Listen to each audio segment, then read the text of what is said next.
SuperTalk Mississippi media production. Are you a business owner looking for help with HR benefits and payroll? MWG Employer Services offers a wide range of services and can create a custom plan that fits your needs and budget. I was so overwhelmed with HR stuff. MWG Employer Services took all the stress out of it and even set up my payroll. I couldn't be happier. MWG Employer Services is here to help you succeed. Call us today at 601-206-7966 or go to MWGEmployerServices.com.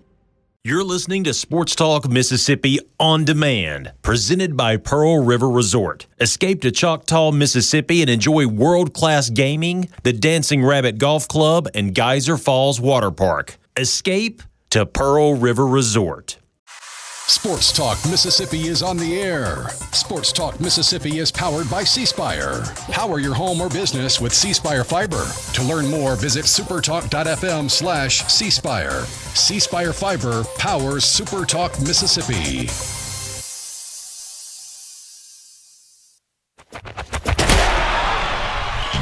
To the junction, in the Grove, and to the top. This is Sports Talk Mississippi. On your radio and in the game, right here on Super Talk Mississippi.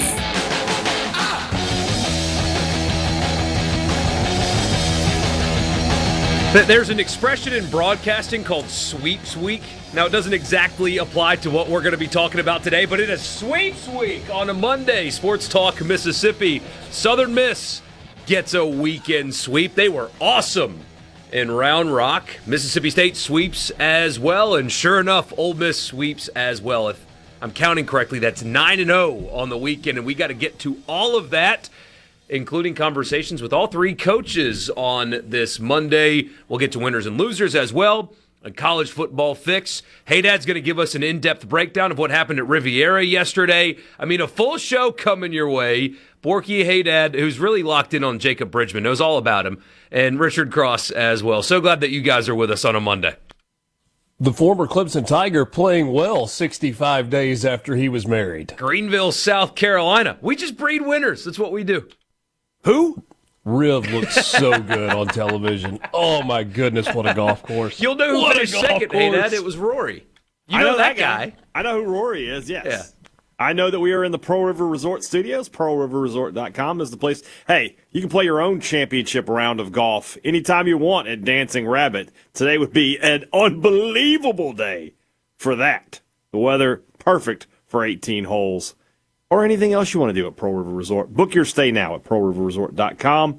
C-Spire text line is open to you at 601-879. What? Yes? Hello? Are you not in Starkville? I am. What about today would be a great day for 18 holes? I mean, it's chilly, but it's sunny and beautiful. Freezing outside. It's like 40-something degrees. It's fine. I know, with a 20-mile-an-hour wind out of the north. Tough it up. I mean, which way does that course run? You could add 10 yards to your drive. Yeah, maybe so. I'm just saying. I am soft. My son put on a played. genteel pullover and get out there. I'm dressed for it right now. Yeah, exactly. So. Yeah. C-Spire text line open to you at 601-879-4395. Looking for game-changing technology? Then you need C-Spire on your team. 5G wireless, fiber home internet, and business IT solutions built as tough as your defense. Learn more at cspire.com. C-Spire, inspired by you. I think I'm still frozen from yesterday. Francis had a couple of soccer games in Tupelo yesterday. That's and tough. It was, the wind was cold. Cold. But Obi played golf yesterday, and it was colder yesterday. He got out there. He did. I'm just saying, not for me. You can't do it. You guys know what else was cold yesterday? The ice at the hockey rink.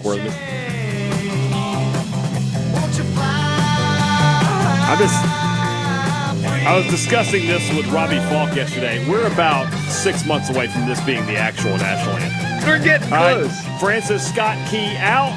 Ronnie Van Zant in. How awesome was that yesterday morning? My goodness. USA. I mean, Canada, they're right. They're crying about it today, but they're right. They outplayed us for 2 periods. 2 of the 3, they were the better side. Doesn't matter, though, does it?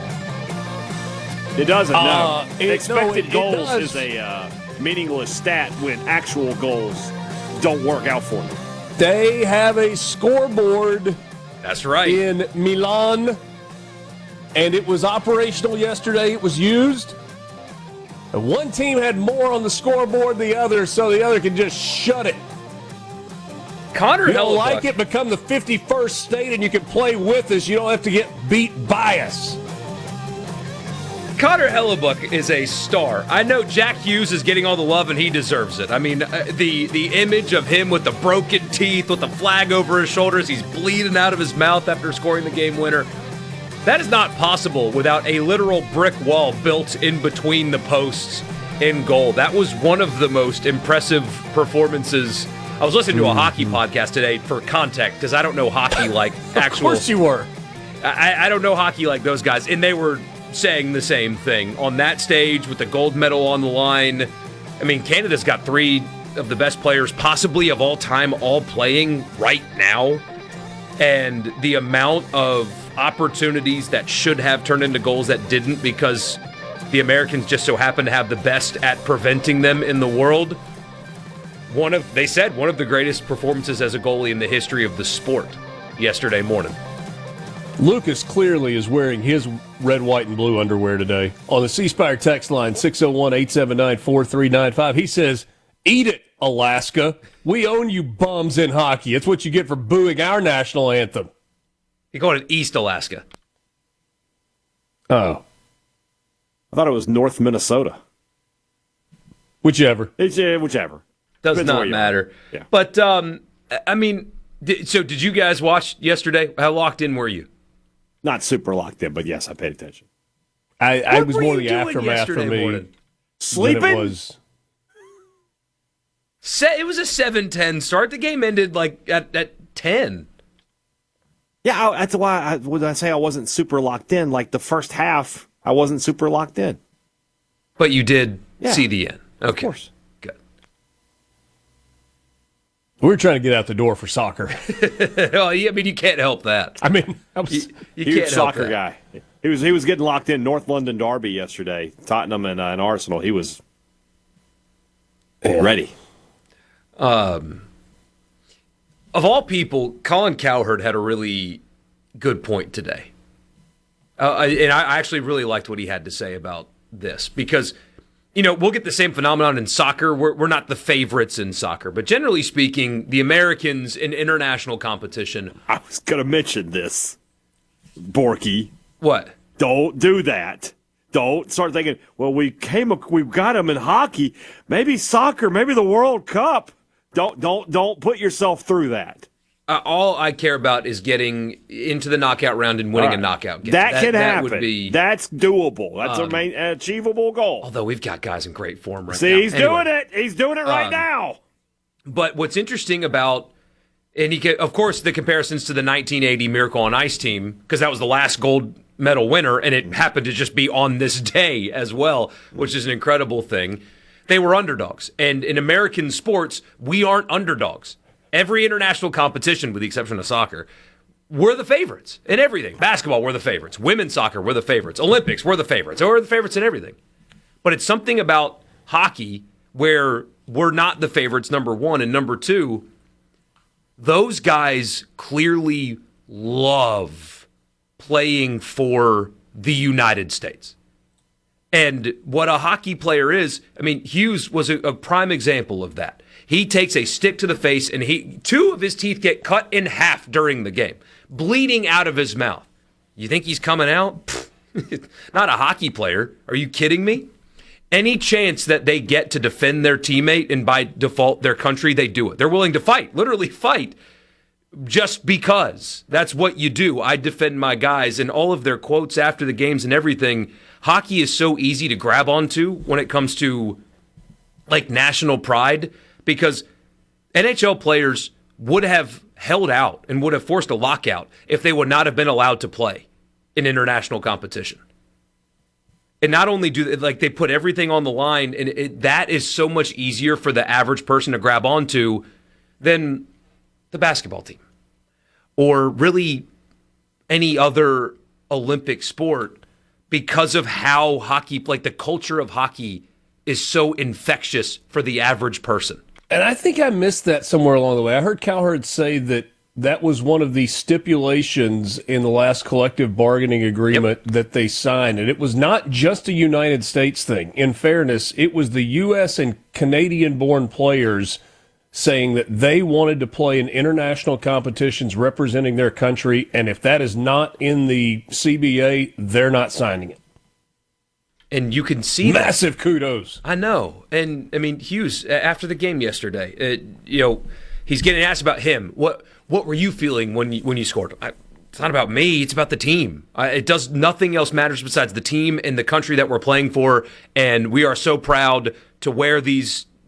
I don't even think he called them sweaters. I think he called them jerseys, which is a taboo in hockey world, apparently. But he was like, we love playing for you. This is for you. Like he's looking into the camera, bloodied mouth, and saying, I did this for you.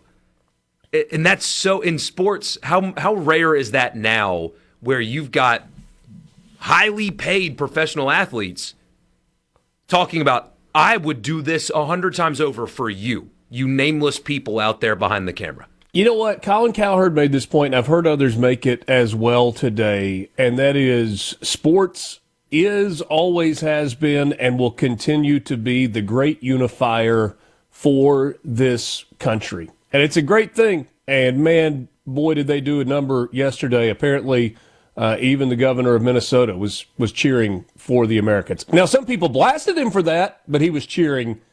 Somebody mentions the eagle fighting the goose picture. Yeah, that's real good. You know what's cool? Bald eagles. You know what else is cool, Borkey? Golden eagles. Sweeping in baseball. And coming up next. Nope. We permanently moved it to 3:37. Yes. Sports Talk Mississippi. We'll be right back. That was so good, too. And the place for crazy people.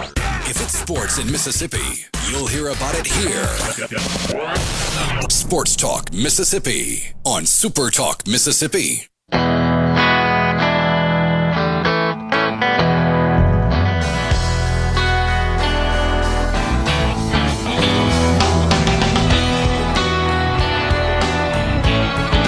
When we have moments like this, I get addicted to the celebration videos. Like there's a famous bar in Oxford, Ohio, actually, they pack the place out for international hockey games, especially in the Olympics when they're, overseas, and they lined up outside of the bar at 4 a.m. in order to get inside to watch this game and stuff like that. My favorite, though, it's a youth hockey game, and I don't know why they made these boys play during the time of the game, but it's like 8-year-old youth hockey. And they're in the middle of course of play. And a couple of parents are watching on their phones and they start freaking out. And then the boys realize what happens.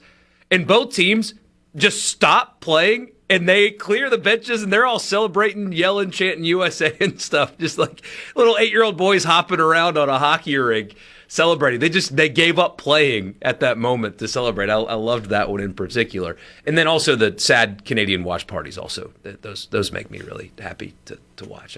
I saw a couple of those today. I'm a big fan of that. The guy that took the chainsaw to the TV, though, I couldn't be friends with you anymore.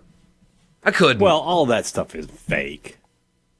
Couldn't if you wanted. If you were like, "Hey, bro, let me destroy my TV for the views." No, I'm not your friend anymore. They go and they buy a TV. They may have one that doesn't work. Those aren't real. Those guys who are breaking their TVs after their team loses, they're just doing that for clicks. There's nobody on earth is actually doing that. But you don't think anybody's ever picked something up and thrown it at the TV in frustration after a loss by their team? They may have, but they weren't happy. They didn't happen to be filming at that moment. Oh, yeah.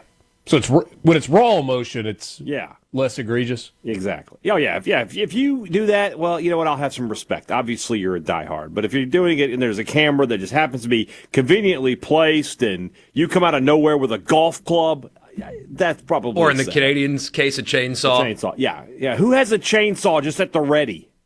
Canadians. Okay, I could actually buy that. Got one in the back of my truck. Yeah, but is that at the ready? You'd have to walk outside, go get it. Start it up, Yeah. It would take a few minutes. Did you guys see the Austin Matthews victory breakfast, by the way? So obviously the team went out and partied all night. He takes a picture of himself in the Olympic dining hall.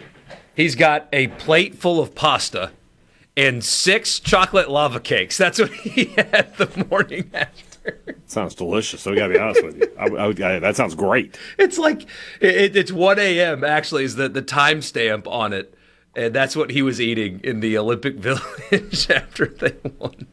Jeff on the C Spire text line says as soon as the game ended yesterday, he found a Canadian sports station and started listening. Oh my gosh. I mean, that's the version of listening to WWL after LSU loses a game. It's like finding what was the show that they did that T-Bob and Moscona did? If you could catch them after whiskey an and LSU. wine. Yeah. Oh my gosh, it was glorious. Yeah. All right, somebody says, please explain what happened with Richard when you come back from the break. What was that? That was you trying to make a segue into Coach Christian Ostrander joining us here at 3:20, but he doesn't join us until 3:37, so that the segue did not work. Which I knew because I was here on Monday last week. I think this is 3 weeks in a row. It's just maybe a record. We're closing in. Plus, SuperTalk sent out a graphic that had times on it. Yeah, I made that too. I don't know why I would have seen that. Fantastic. Good job. I mean, let's not go crazy here. I haven't changed everything. Yeah, no, I thought I had a perfect segue, and it was going to be great and glorious. I thought it was a one-off last week when he was joining us at 3:37 instead of 3:20. I didn't realize that was the new permanent time, and so it was, I don't know, 6 years, 7 years of habit just coming, and I bombed it terribly. It's all right. It's all right. It's okay. It's okay. Yeah. Man, I loved you. I was... we watched the medal ceremony and all that. The best part about all this might not even be the Jack Hughes picture with the bloody teeth and all that with the flag. It could be the Canadians' faces when they got handed that goofy stuffed animal that they were giving to everybody. Yeah, that. Somebody, we've got that question for tomorrow. Emotional support animals on the Thunder and Lightning for the rumbling. Somebody asked, like, can you imagine that? And like you lose the egg bowl, and they're like, "Hey, here's your Beanie Baby." Yeah. Like, what? I know it didn't work out for you today, but I hope you will enjoy this small giraffe. Yeah. Why a giraffe? I don't know. When's the last time you guys have been randomly thanking the troops drunk? Speaking of random stuffed animals, I have to admit, I laughed really, really hard at the Ole Miss women's tennis giveaway of the generic lab retriever, golden retriever dolls.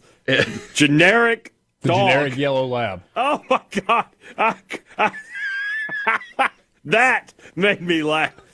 It's pretty good. That was really good. Like, we got them. We got to get rid of them. What are we going to do? I told Jade about that when I first heard about it.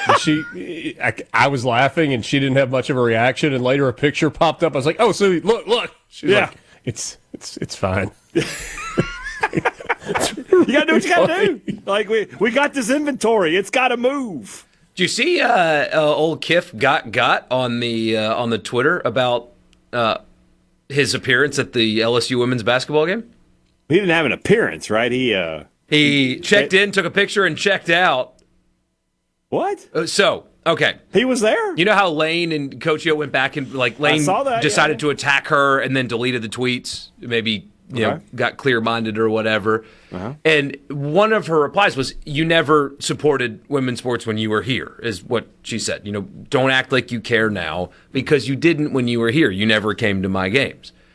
So he goes to the LSU women's game and takes a picture sitting courtside. "See, I do love women's sports." LSU fan in the replies sends a picture and is like, "I love Lane, but he came here in the third quarter and left almost immediately after he took this picture. So he showed up to the game to win a Twitter argument with the women's basketball coach at his previous employer." If I'm an LSU fan, I'm excited. That shows commitment. All right? No, it doesn't. Commitment to win at any cost. The dirtiest player in the game. The dirtiest. He spent time out of his day, a 50-year-old man, to go to a basketball game that he didn't want to go to. to take a picture to win a Twitter argument with a basketball coach at a previous employer. I keep telling y'all this, and it's truer every day. There's so literally nothing you could tell me that Lane Kiffin did that I wouldn't believe. Like, oh, Lane Kiffin's going to be on the next SpaceX mission. All right, I buy it. Trump is meeting with Lane Kiffin to discuss the economy. Okay, no problem. Kiffin is in the, you know what, never mind. Just any of those, I will buy them. Oh, man. I loved yesterday. What a great day that was. I love hockey. Yeah. Hockey's awesome. We just gotta, I was talking to Robbie Falk about this because we were talking about this game. I was like, why don't we just 1 week and it's like, let's just go to Nashville. Let's just go to a game. Why not? You'll love it. Oh, I've been to a hockey game. But it was minor league, but I've been. But enough to understand how awesome it is in person. And I've watched hockey. I know, hockey is an enjoyable sport. You know, the cameraman, and by the way, I was thinking about this watching. The hockey cameraman is possibly the most talented guy in broadcasting. He's working hard. It's unbelievable how much he has to follow, and that puck gets hidden easily, but they screwed up the game winner.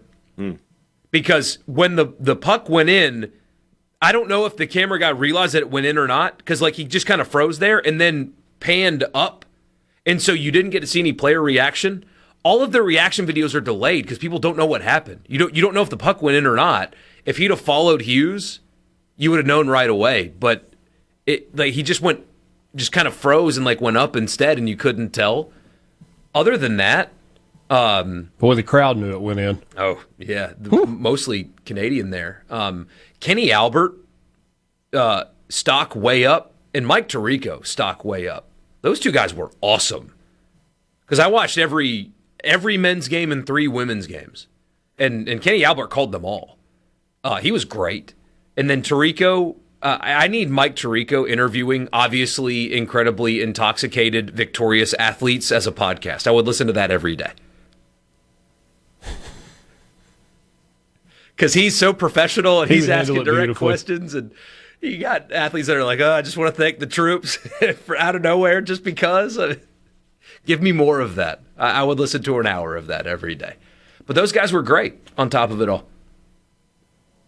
Yeah, it does. Kenny Albert was really good. Mm-hmm.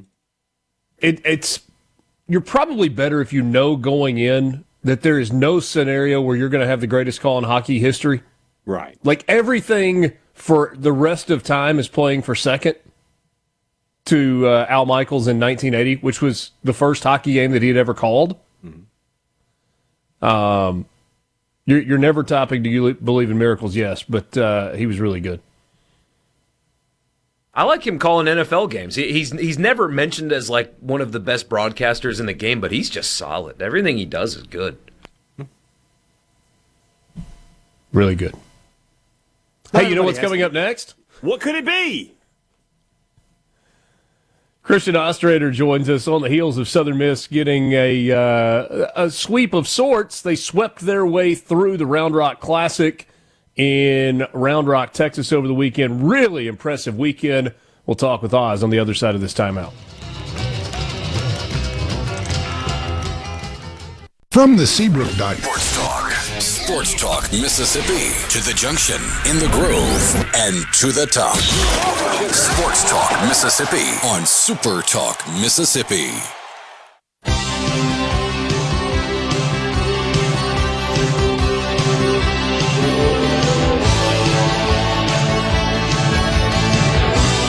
You go to the Farm Bureau guest line, check out favorites.com and go with the home team. Richard's going to be mad at me for this one because I'm stealing it from him. We go from gold medal to Golden Eagles right now. Sorry. It was so much better the way you set it up. But Christian Ostrander joins us right now, fresh off a sweep of the weekend. And, Coach, from talking to you over the years, we know that you never get too high or too low on your team, but it feels pretty good to come home with 3, doesn't it? Yeah, especially when you get back to the Pete about 2:30 a.m. So yeah, it's much better to get home that late with 3 wins. So no, very proud of the guys. They played good baseball this weekend and competed really well. Let's talk about game 1. Of course, we knew going into the week, and I mean, you said it. This Purdue team a lot of focus was on, hey, Oregon State, one of the class programs of the country, but Purdue was going to be no slouch, and sure enough, they tested your team really well, and of course, you walked them off. Is there anything that you do in those kind of moments where you've got a tie game and you've got an opportunity to win it that do you say anything special to your players, or do you just treat it as business as usual regardless of the moment? Yeah, no, it's business as usual. I mean, there's really nothing to say. If there was, we'd have figured this out a long time ago, on that secret cue. But no, it's just, keep competing one pitch at a time. It's a very simplistic approach, but that's what I think baseball, the way it's supposed to be, taken. And but just very proud of the guys. That game against Purdue, there was a lot of moments that it could have unraveled and able to get out of some jams, and then to get a leadoff walk, bunt him over, and then get the big hit. That was kind of how you draw it up: get them on, get them over, get them in. So very proud that they stayed within it, and a lot of different things had to happen for that opportunity to come. Coach, whenever you have these kind of invitational tournaments, there's always the game that everybody circles is like that's going to be the game of the weekend, and I think we all thought it was going to be your program in Oregon State. A game where you see your team fall behind, but then all of a sudden you have an offensive explosion. You put 9 runs on the board against a really good team, and it looks like if you just watched it on paper here, it looked like a pretty easy win for your guys, but obviously not the case. A great win, though, for your program and a huge statement as far as I'm concerned. Yeah, not easy at all. Great program, a lot of respect. They got a really good team. They got that arm, Kleinschmidt, the left-hander. I mean, he's a dude, and we had to stay close, and then finally got to him. I don't know what inning that was, the 4th, 5th, or whatever. It's just some good swings, a big swing, and once we got that lead, 4-3, it was bullpen game. And Graydon Harris, our starter, did well. Their starter did well, and it was kind of just right there. And then came down the bullpen, and we had Camden Sundstrom just was lights out. 8 strikeouts in 4 innings, and then the offense just kind of took away. They just kept adding. So it was a really, really good, complete win. Let's talk a little bit more about Sundstrom because, as you mentioned, that's just an incredible situation to come into, a chance for your team to get a signature win this early in the season. 8 strikeouts, doesn't give up, gives up 1 run, but it's not earned. Only 4 hits and 4 innings of relief. That's one of the best relief performances I've seen in quite some time. He was really, really good for your guys. Can he keep that going in the weeks to come? I think so. I mean, I'm very high on him. He stayed here this summer. We worked on some things, and then I think it's you're seeing some fruits of that labor, I guess. And so I think he's not there yet. He's not where I think he'll get to, but he's getting closer. And and I think so he's got a chance to really be pivotal for us. Can start for us. I mean, he started earlier in the week against Southeast Louisiana and had 3 pretty good innings. Yeah. And he's got a rubber arm. He's he's got a great demeanor, very flatlined, doesn't get too up or too down. So he's got a lot of good traits going for him with that. So, but he's still growing. Coach, Joey Urban had 5 RBI on the weekend, 4 of which came in the Oregon State game that we're talking about. If I counted correctly, 160 games played in his college career. What can you tell us about your veteran center fielder? Really good hitter, complete hitter. He's got enough juice in there to leave the yard, but just very smart. Just kind of knows the approach, knows when to sell out to that backside approach or when to ambush and and cheat to a heater or something like that. But just mature, man. He's got a lot of experience. 2-year starter at Butler before we got him, and he's got a lot of at-bats, at this level, and that usually bodes well. That kind of experience and stuff keeps the heart rate down, and he certainly does that. But he's an even better human being and person, great teammate. Coach, you win a game like you do on Saturday, and some programs you would be worried. You would think, okay, are we going to let it get away from us on Sunday? Instead, you come out and have just a dominant pitching performance. Only 3 hits allowed, 1 run. You take the I call it a sweep, I guess, of this tournament. What about Sunday's win? How much of a statement was that to come back from a big win and just be dominant the next day?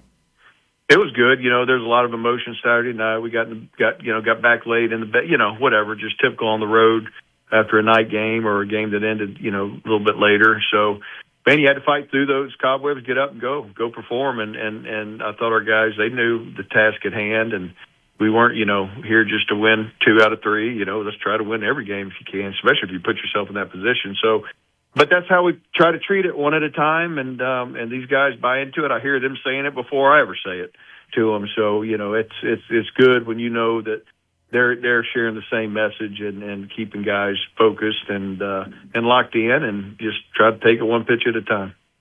I know that, trying to get a coach like you to look ahead is going to be a task for me here. But I just look at it like this. You think about the first 2 weeks of the season. I don't know who anybody could have done more for their resume when we talk about what we want to see in May in terms of being a host and being a high seed in the NCAA tournament than your club has done. You've got some really quality wins coming on the resume already, and you've got games coming up that if you can get wins, that hosting resume is going to look really good for you guys. I know you don't think about it, but I'm going to ask you anyway. Do you think about it? I do not, but that's I think about it when we're building the schedule, right?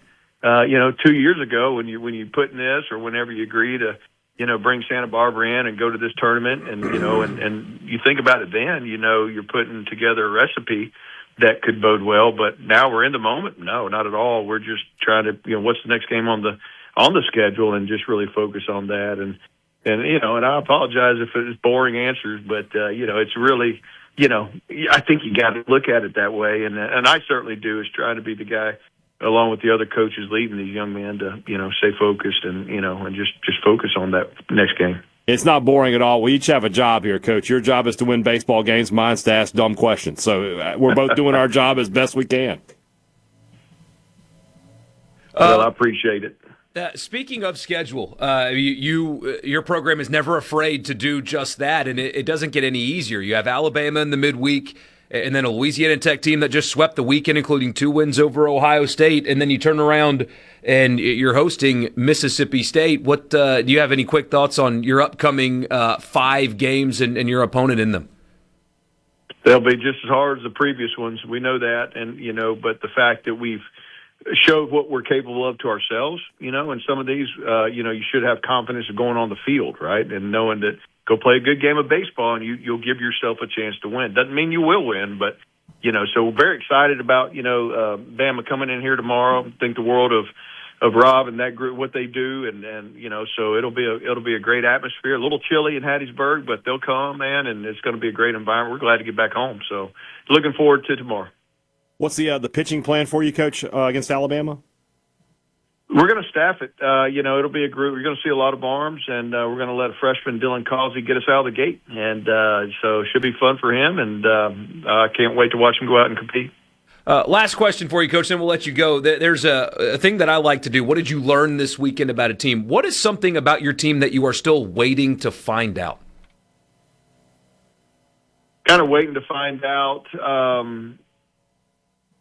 really, I guess, how they'll handle a loss or two in a row, or when things doesn't go their way. Not that we haven't handled adversity already. We've lost a game. We've had to come back in games. But you know what I'm saying. Whenever when things don't go your way, and there's a couple L's that might stack up, and just seeing what kind of resolve they have with that. Which I think I know the answer, and but I look forward to seeing it. Coach, we really appreciate your time. Congratulations on a successful weekend, and looking forward to talking to you again next week.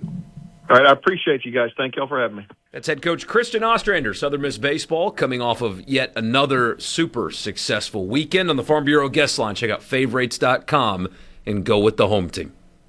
I mean, I know UCLA had a great weekend, right? They took 3 from top 10 TCU, but other than them, I think Southern Miss may have had the biggest weekend of anybody, and the polls reflect that. Big jump for the Golden Eagles today. What, up to number 12 in D1 baseball? Yes.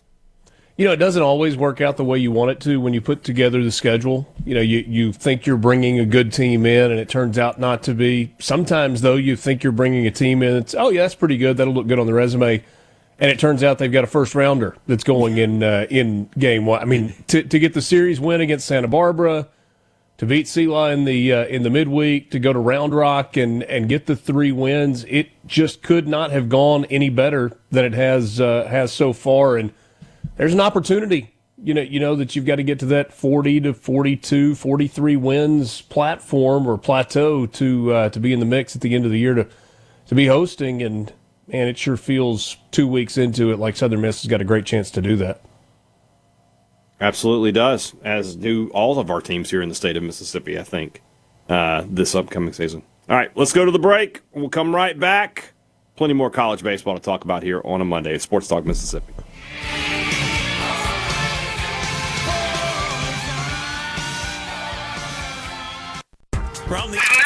Sports Talk Mississippi. Sports. On your radio and in the game. Super Talk Mississippi.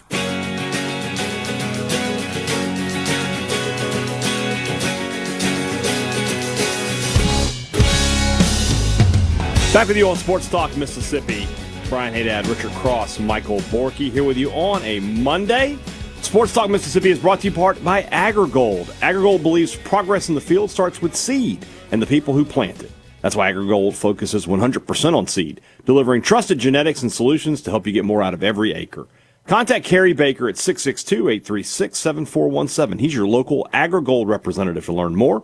Or you can visit agrigold.com to explore seed solutions and agronomy resources. Plant your legacy today with AgriGold. That top 25, by the way, UCLA 1, LSU 2, Texas 3, Mississippi State still at 4. This is all from D1, by the way. Georgia Tech 5, Arkansas 6, Auburn 7. So still holding on to that spot despite that midweek loss to Cincinnati. North Carolina, Coastal Carolina 8-9, Florida 10, Georgia 11, the aforementioned Southern Miss at 12, appropriately ranked there. Oklahoma 13, NC State 14, Clemson 15, Wake Forest 16, Miami, TCU, Oregon State 17 through 19, Tennessee at 20. Now, pause for a second. I know that when you make a poll, it's not necessarily just what's been put on the field, but hey, guys at D1, you don't have to rank Tennessee after they lose a home series to Kent State. You don't have to do that. You're not going to rank the program that created college baseball? I know. I mean, the founders of the sport. Yeah. Did you see the crowds this weekend? Hundreds of people at their games. I mean, just locked in as a fan base. We're setting an over-under date of March 15th as when Tennessee fans will stop caring about baseball. Oh, hey, by then, their message boards will be filled with, why did we waste money renovating our stadium? Yeah, can't wait. You guys don't have to keep them ranked after they lose to Kent State at home. You don't have to. They've played 2 weekends, and they're not impressive. They're not the 20th best team in the country right now. Anyway, Florida State, Kentucky, 21 and 22, A&M at 23, West Virginia 24, and Ole Miss cracks the top 25 at 25. So yes, all 3 now in Mississippi ranked, and order has been restored. There you go. That's how it should be. And based on the way the season has started, how they deserve to be. I mean, yes.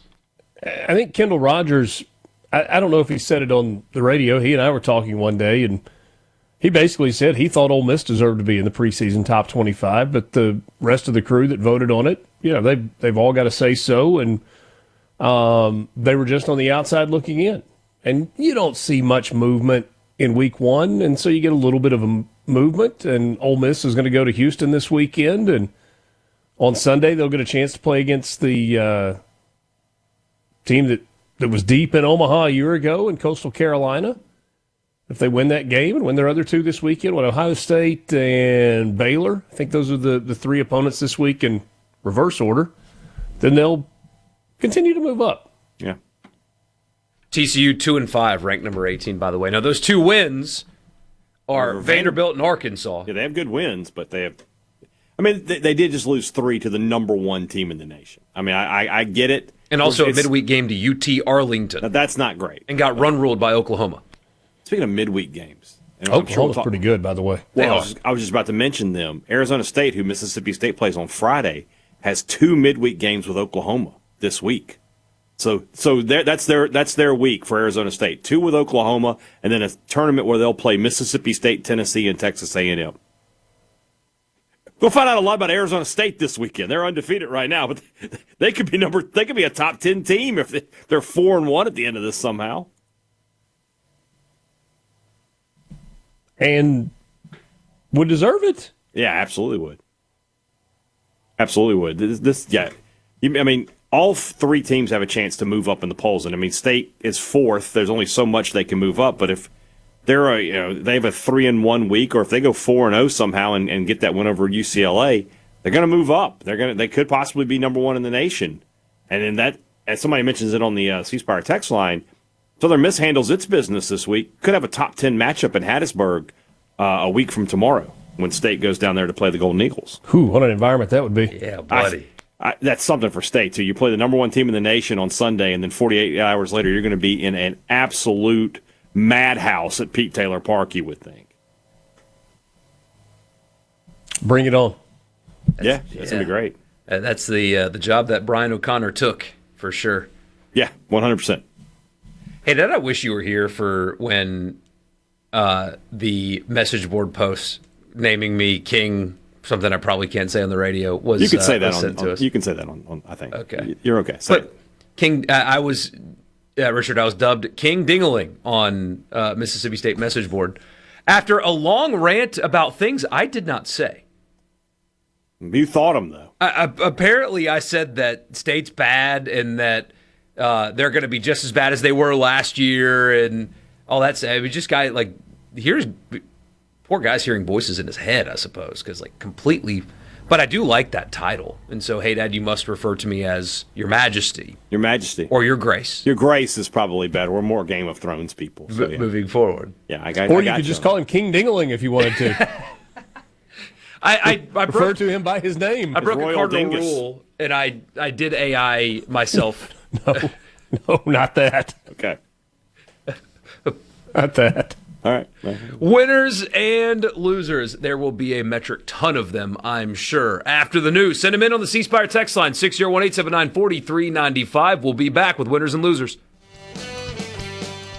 Sports Talk Mississippi. Sports Talk Mississippi. You know I love sports. On Super Talk Mississippi.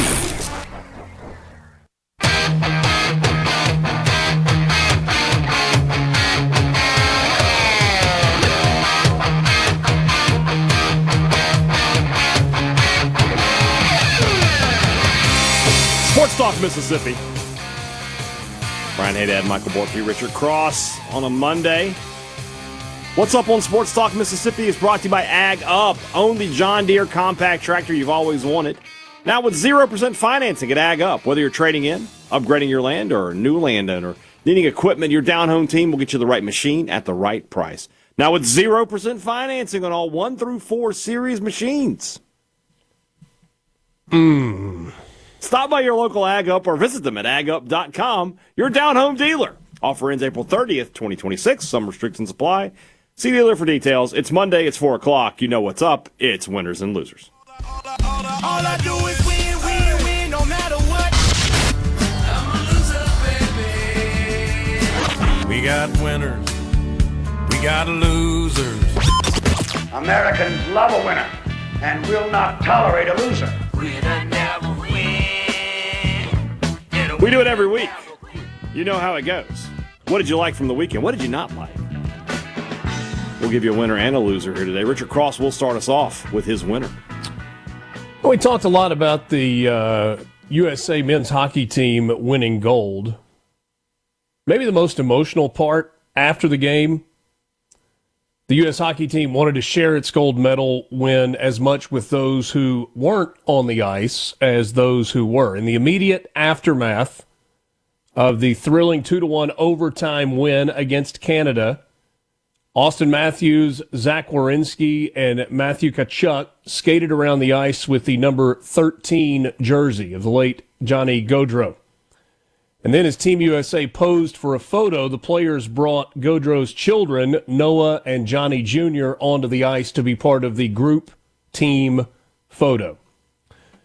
Now, if you don't know the story of Johnny Gaudreau, he was 31, along with his 29-year-old brother, Matthew. They were killed in 2024 when they were struck by an SUV while riding bicycles. Gaudreau would have been a candidate to make this Olympic team, especially after his commitment to the U.S. program and attending the World Championships in the spring before his death. He was a beloved teammate and a gifted playmaker. He was a point-a-game guy, 700 63 career games and averaged nearly a point a game. That takes into account goals and assists. Team USA started hanging his jersey in the locker room last year during the Four Nations playoff in which they lost to Canada in the finals. But they carried that tradition forward into the locker room at the Olympics. Johnny Gaudreau's wife, his widow, Meredith, was in the stands at the gold medal game along with his parents, Guy and Jane, and obviously his children as well. And I just thought, man, that moment where they brought his kids onto the ice for the team photo and kind of skated them around, that was just incredible. So another feather in the cap of wins for the U.S. hockey team. Man, for some reason it was when they showed his dad, and his dad's face is red from crying. I mean, he's been crying, and he's been trying his hardest not to, because that's what old men do, That got me. That got me bad. It's continuing on the theme for this one. Jack Hughes, obviously a winner, scores the game winner after taking a high stick to the face, and his teeth get cut in half, and he's all that. And, oh, by the way, he's apparently dating Canadian pop star Tate McRae. So not only did he steal the gold medal from Canada, he's also stolen their best export at this point. So he's on top of the world. But that image, the picture of him, flag draped around his neck, hand up in the air, smiling, and you see the bloody mouth and all that. The photographer, Elsa Garrison, she took one of the most iconic sports pictures. We'll look back at that 10, 15, 20, 30 years from now, and that will be a lasting image. And so often in the social media age, it just gets shared forever without any credit. So there it is. Her name's Elsa Garrison. She is a photographer for Getty Images, is what she does. Based out of New York City. Her Instagram is there. A bunch of work during the Olympics, and she's awesome at her job. But I can't imagine, snapping a more iconic photo. What a career moment for her. And I mean, that's going to be hanging on the walls of young hockey players around the country.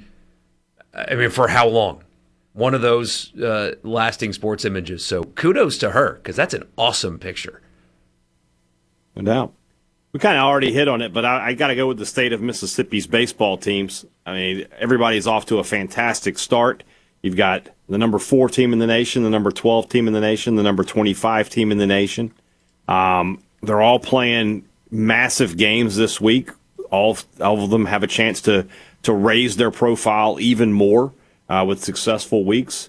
With for Southern Mississippi and Mississippi State, they're 8 days away from their first matchup of the season. I assume Ole Miss has a game with Southern Mississippi coming up as well. That should be in the next week or so. So just great baseball going on in the state of Mississippi, and it's just going to be like this all year. I was looking at this earlier. Mississippi State still has to play the number 1 team in the nation this weekend. They'll host LSU for a series. They're number 2. They'll travel to Texas. They're number 3. They'll travel to Arkansas. They're number 6. They'll host Auburn. They're number 7.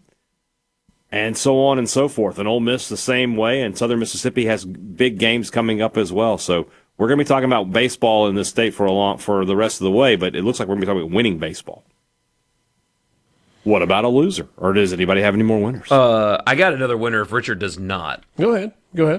Sports fans, here's a days away. All right, days away from these events that you have to look forward to. The World Baseball Classic, 10 days from now. I'm excited about that, by the way. It's going to be great. The American players appear to be extremely fired up about this, which I love. I mean, it's infectious when they care, and it sounds like from some interviews and stuff that they really care. So that'll be great. That's 10 days from now. Okay. NFL free agency starts in 17 days if you're into that sort of thing like I am. March Madness, 23 days it begins from right now. Major League Baseball opening day, 32 days from right now. The Masters, 46 days from right now. If this is your thing, the NBA playoffs begin in 55 days. They'll start giving effort in 55 days if you like basketball. Also, the Stanley Cup playoffs will begin in 55 days. The draft is in 60, and the World Cup is in 109 days. My friends, the sports calendar is just getting better. It giveth and it giveth. It just gives is all it does.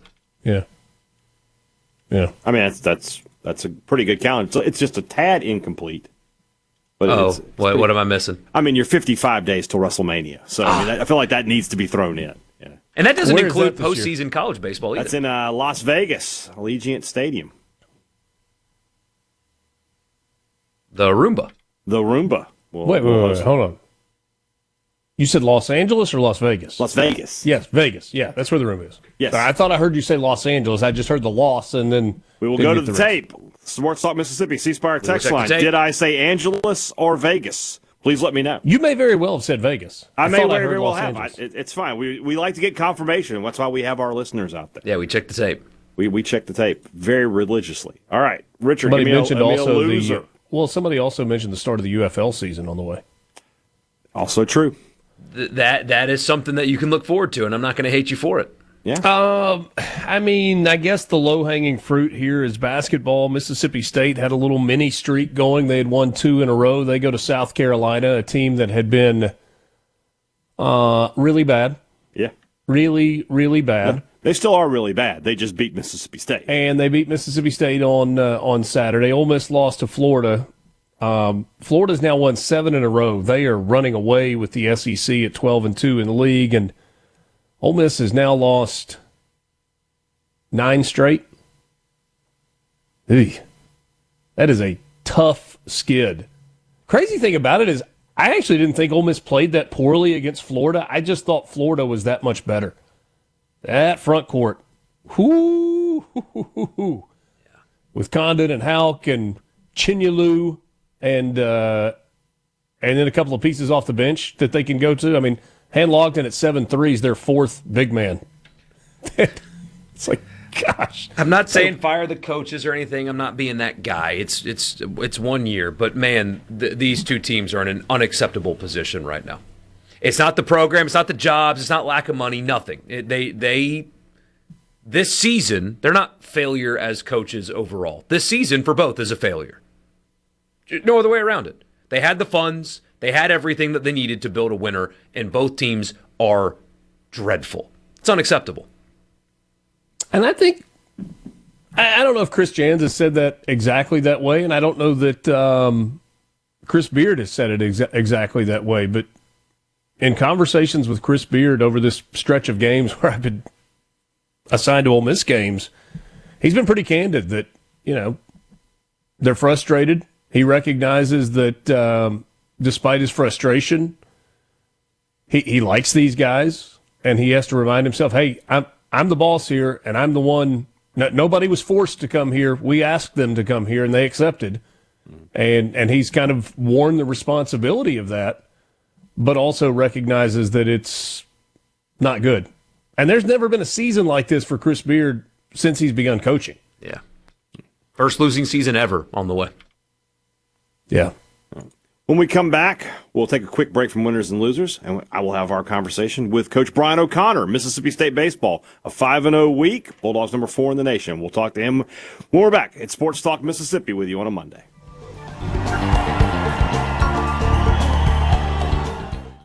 From the Venable.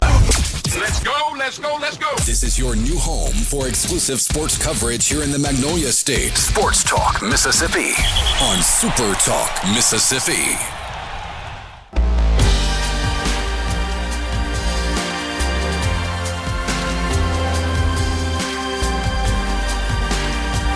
Sports Talk Mississippi. I caught up with Coach Brian O'Connor, Mississippi State baseball, almost immediately after his game yesterday afternoon as Mississippi State finished its sweep of the University of Delaware, the Fightin' Blue Hens. And so when you go to this interview, I asked him about midweek pitching. State's already made that announcement since then, but at the time he did not have that. Other than that, enjoy this conversation on the Farm Bureau guest line with Coach Brian O'Connor. We go down to the Farm Bureau guest line. Check out favorites.com and go with the home team. Coach Brian O'Connor joins us as his team continues their winning ways, now 8-0 on the season. Coach, part of my job, as you know, is to be critical of you, be critical of your team. That's what they're going to ask me to do here on this Monday show. Help me out. Your team's 8-0. I think they're playing pretty good baseball. What are you seeing from your team that you would be critical of? Well, I would tell you, Brian, that, I think our base running needs to improve. We've ran into some outs on the bases. That's partly of being aggressive. I believe that being aggressive on the bases and putting the pressure on the other team. That said, there's a few instances that we're not playing smart baseball on the bases, and that's an area that needs to be cleaned up, because as the competition gets tighter and the games get tighter, that shows up. So I'd tell you that would be an area that needs to get better from an offensive standpoint. I felt like 4 or 5 games ago, we needed to be more competitive with 2 strikes. I just felt like we were striking out too much, and then over these last 4 or 5 games, I thought that has really improved. But that's always going to be an emphasis, and I felt like we were getting a lot of hits and doubles and things like that, and it was great to see on Saturday against Delaware us hit the ball at the ballpark 4 times. And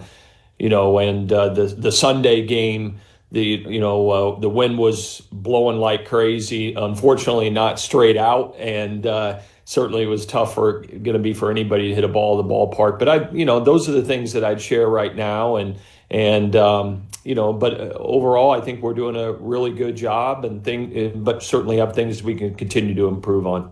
So you look at this week, 5 games, double-digit runs in 3 of those games. The other 2, you scored 9 and 7 on a day, as you mentioned, where the wind was just wreaking havoc. Offensively, is it just guys starting to warm up and get acclimated, or are you seeing something and making adjustments from what you had week 1?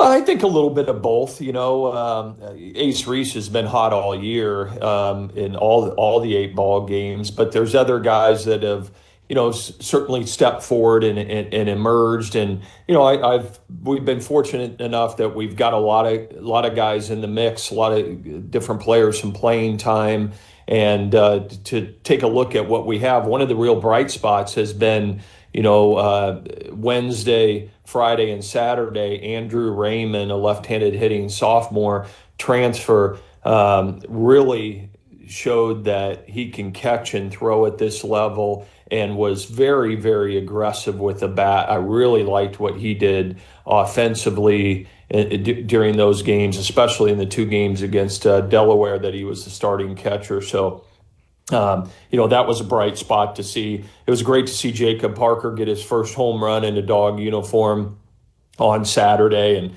had a couple of hits. That was great to see. So we're really building up some depth and some options, Brian, that, if we start with one lineup and they go to somebody out of the bullpen, we have pinch hitter opportunities and some different ways that we can play it. And, another guy, outfielder Vitus Valinkas, really sparked us on the Tuesday win over Troy, and continued to do good things throughout the weekend. So, just really proud of our guys, and they're staying hungry and ready for when their opportunity comes.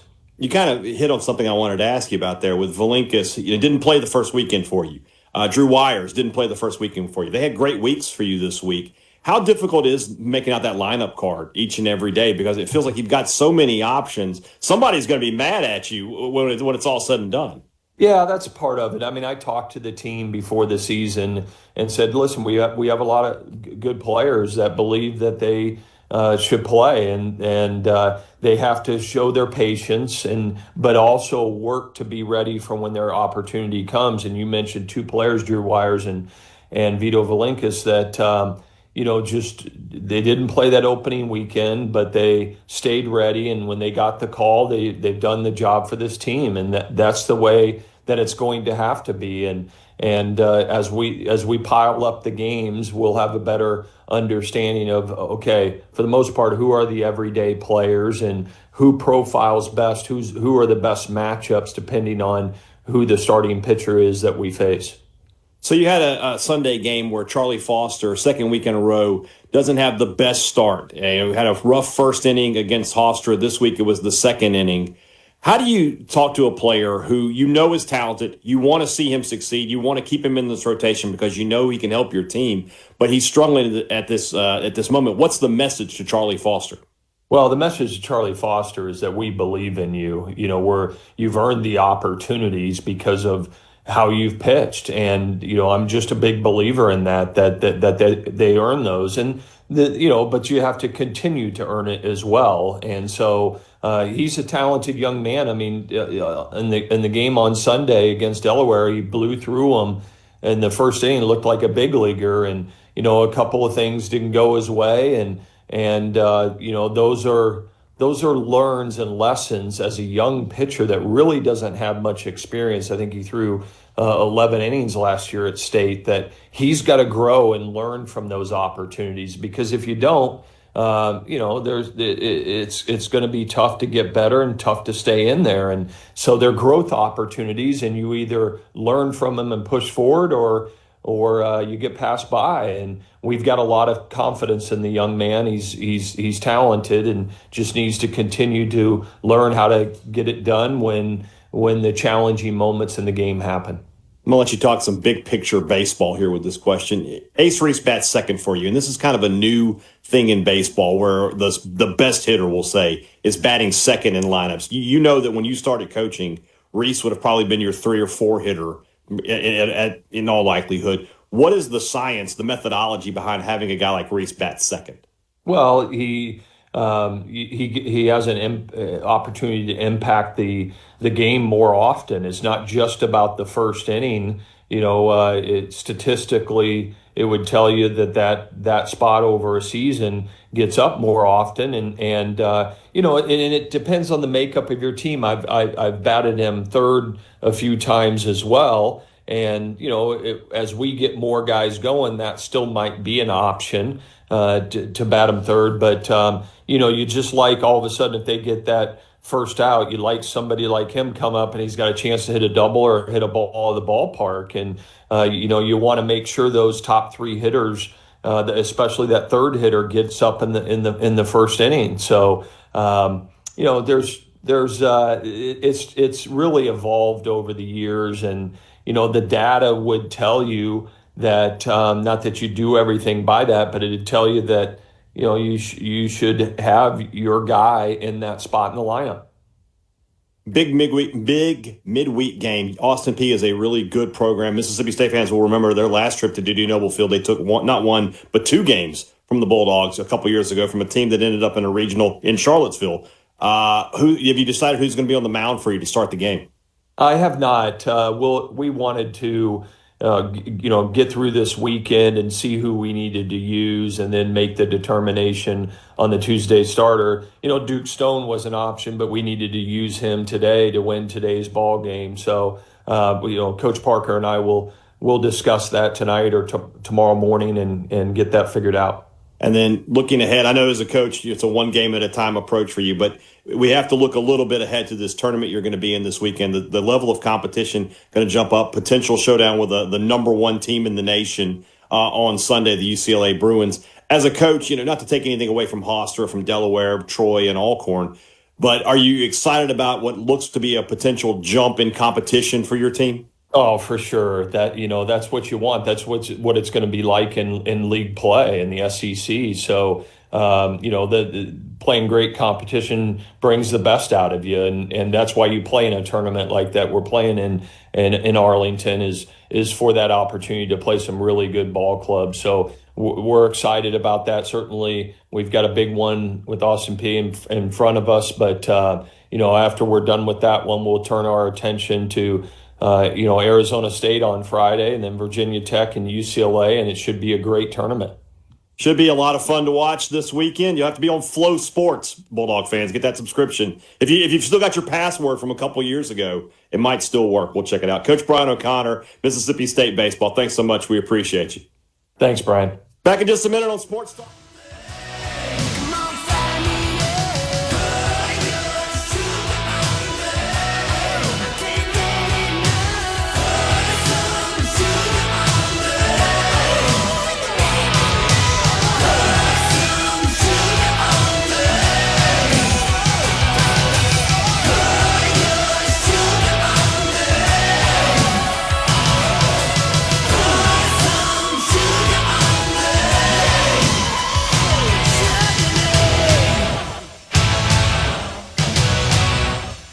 From the sea. This is Sports Talk Mississippi, right here on SuperTalk.fm, the SuperTalk Mississippi app, and always live on your local SuperTalk Mississippi radio station.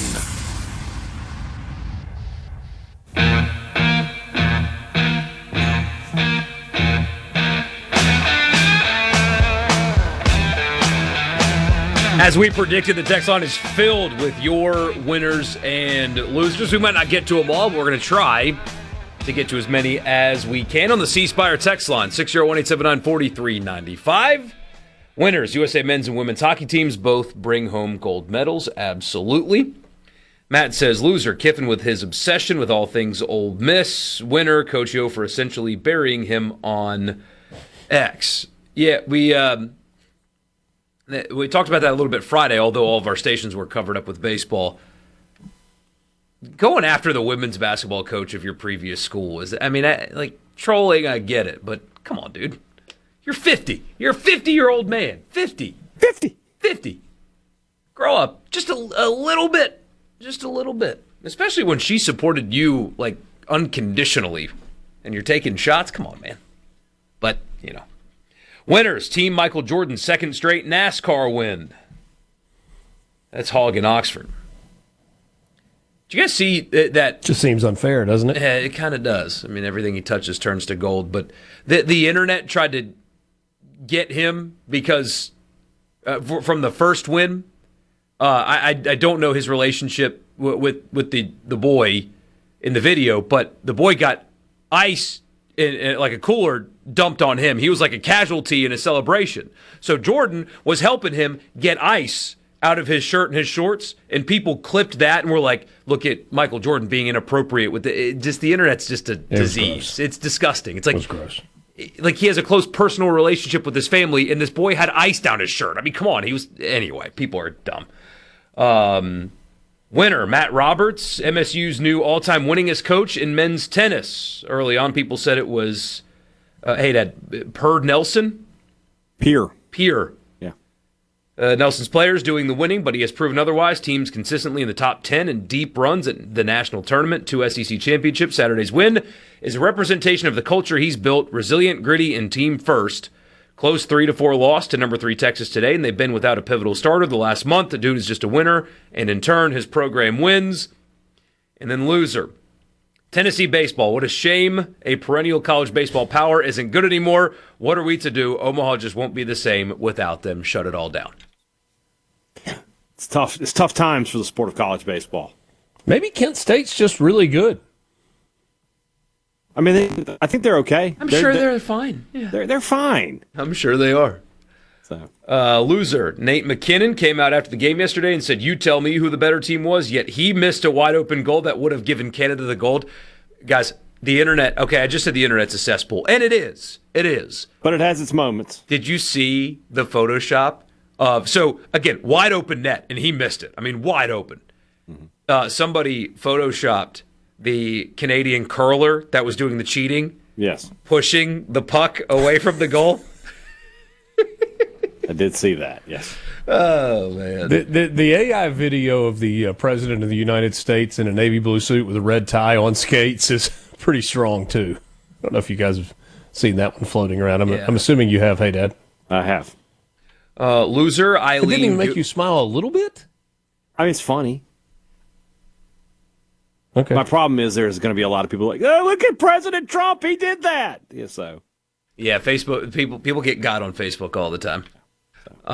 Loser, Eileen Gu. We have not talked about her yet on this show. We just had baseball and stuff going on.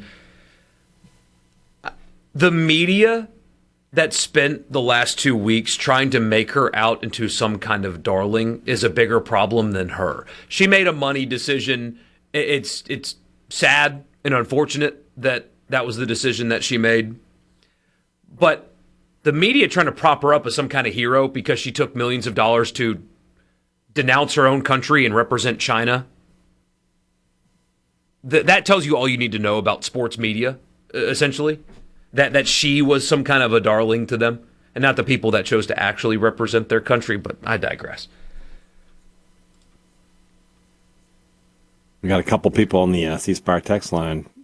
Everybody loved the trolling when it was on your side. Michael Borkey, maybe not so much. He occasionally would say, like, I think this is a little much. Yeah. But you know as well as I do that the majority. You also know there's a difference between trolling Jimbo Fisher and then trolling a women's basketball coach. There is. There's a difference there. Yeah.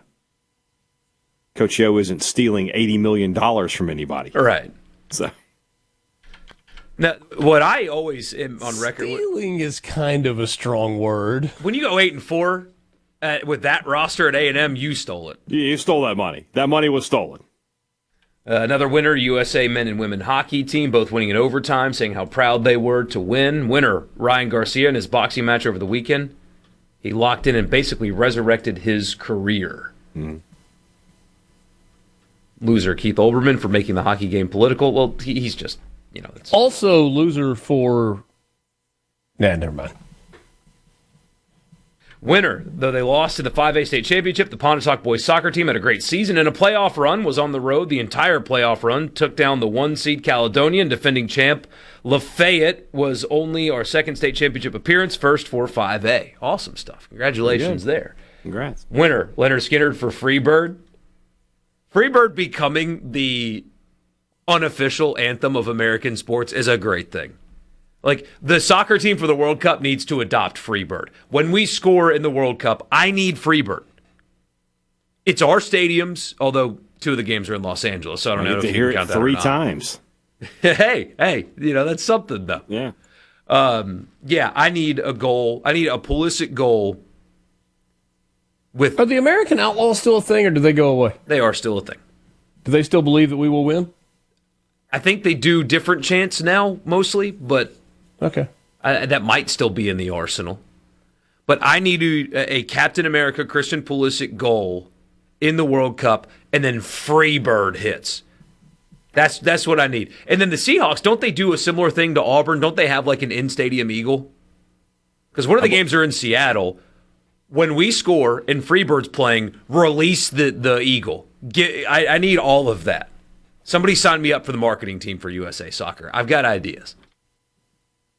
It's not a bad idea. I mean, slapping Freebird on anything is always a good idea. As great as pregame War Eagle is, have they ever considered an in-game re-release? You're talking about they score a touchdown and here comes the eagle again? That could be a problem, I think. I don't know. Okay. People, they got that thing specifically trained. I understand. No, I'm just taking Borkey's idea and kind of running with it and like pulling that to college football. That's already. You have to reprogram that drone bird to.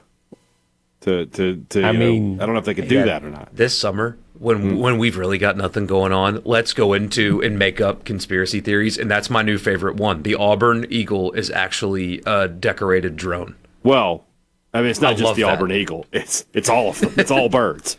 Birds aren't real, as we all know. Victory bird flight is a pretty great idea, though. That's not a bad idea. That's something Auburn fans would probably get behind. That they could see it like 5 times next year. That'd be unbelievable. Yes. Pow pow. Nailed it. I'm guessing that for some reason that is not doable. Whether it's like stage fright or I don't know. Yeah. This from Lucas. Winners, the Genesis Invitational Riviera shows every year why it's one of the best courses on tour, and they got a lot of rain leading up to it. It would have been better had it not been saturated early in the event, but still. Connor Hellebuck, best goalie in the game, and it's not close. And then he gets to go back to Winnipeg, right? Isn't that where he plays? So he steals gold from Canada and then goes to like a deep Canadian city to just revel in his victory in front of all of them. Jack Hughes' definition of USA hockey losers. John Cooper, leaving a player like Connor Bedard was certainly a choice, and we in America are thankful you did. Or Bernard, not Bedard. He's a soccer player, right? Bedard? Yeah, and Bedard plays for the Blackhawks. He's a hockey player. Okay. Connor Bedard? Who is the soccer player I'm thinking? It doesn't matter. Bedard? I don't know. I don't know. Whatever. I don't know. Canada, now you have nothing. You are better than the USA. You are Nothing you are better at than the USAU bums. And it's the women and also the juniors. So the junior United States also beat the Canadian juniors. Like, we have a golden generation that's not even reached adulthood yet that is also better than Canada. I mean, what can you say? Winner, college baseball in Mississippi. America. It's America, Borkey. Winner, Northwest ranking, coming back from down 10 in the last 22 seconds of regulation to force overtime versus Ocean Springs, and they won. I need video of that. That's cool. Down 10 with 22 seconds left? That seems impossible. And then you watch sport, and you realize that little is actually impossible. Yeah. If you watch long enough. Anything can and will happen. Loser for the Huffington Post. Their article was, if waving the American flag or chanting USA turns you off right now, you're not alone.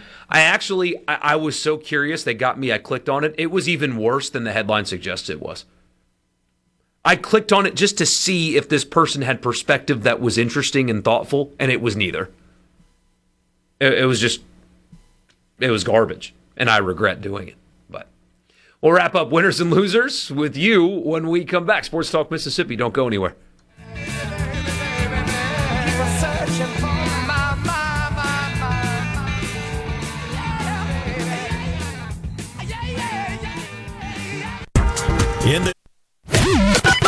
You can be a part of Sports Talk Mississippi. 888-808-8637 on Super Talk Mississippi.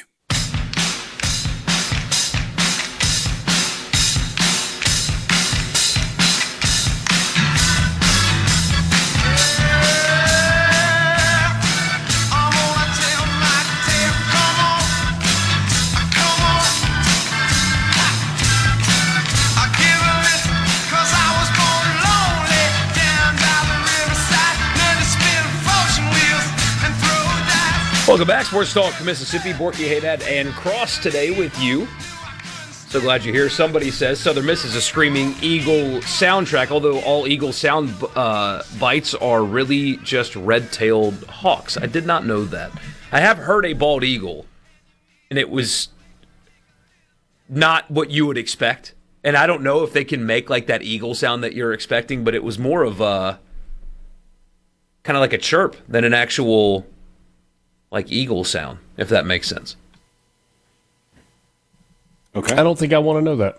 Yeah, I could live with that. It's really impressive though, because they're huge, and their sound, I mean, as you can imagine, a big bird makes a big sound.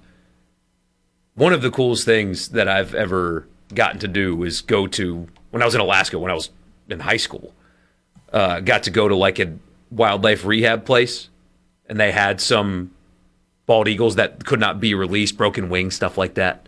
Man, they're cool. They're awesome in the wild too. If you ever see what, Sardis Lake outside of Oxford has got like a bald eagle community. And they're not just all over the place, but you regularly see them, and bird watchers will go out for them. And then we were in Montana a few summers ago, and we're kind of meandering our way back from Glacier National Park, and we're kind of in some back roads, and it's like, there's an eagle on the top of that tree right there. And, you've got lots of trees that have either gotten burned or they've died in snowstorms or fallen over. So it's just like the trunk of the tree, and there's nothing at the top, and the eagle's just sitting up, and he just sat there. And it's like you want to zoom in, but you zoom in so far that the picture almost gets blurry. But, oh, man, they're awesome. And then there's that bald eagle with its talons around the neck of a goose on the ice pond. Also pretty cool. Kind of like we did to Canada yesterday. Yes, we did. Just in case you forgot. I don't think anyone did.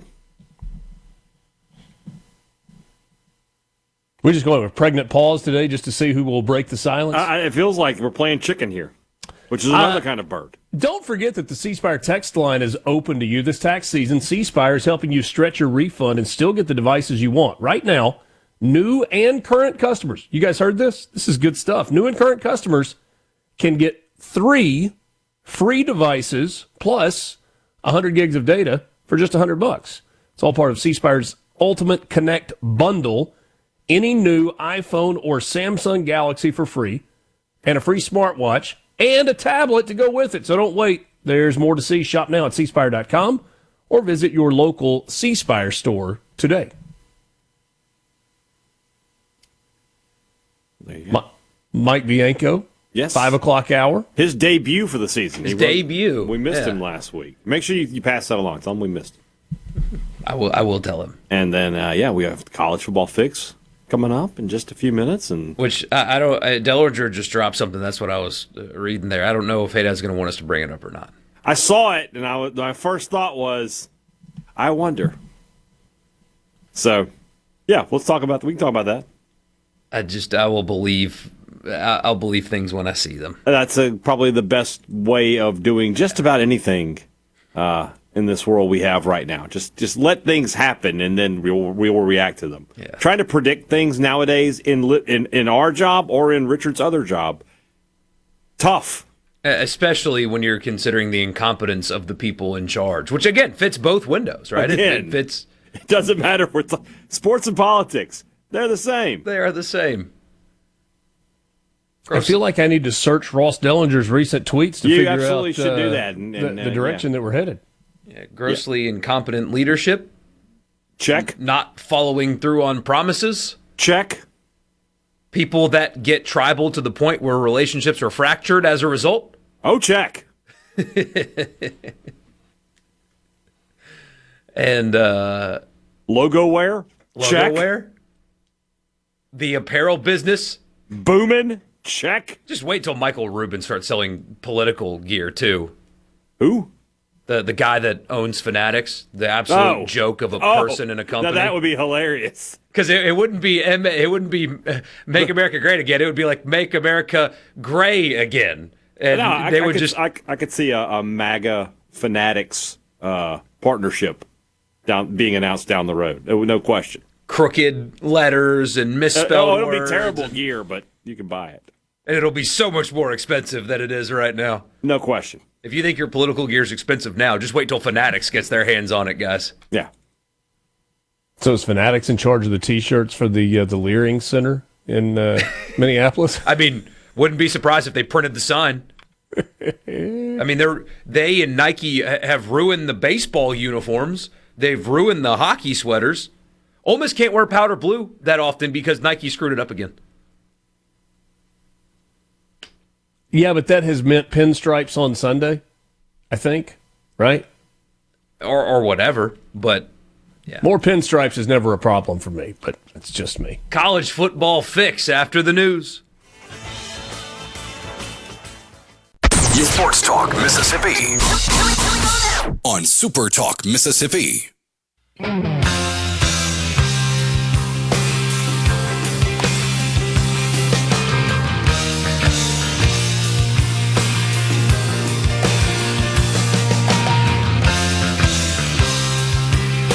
It's time to talk tampering for the college football fix. Let's do it right now.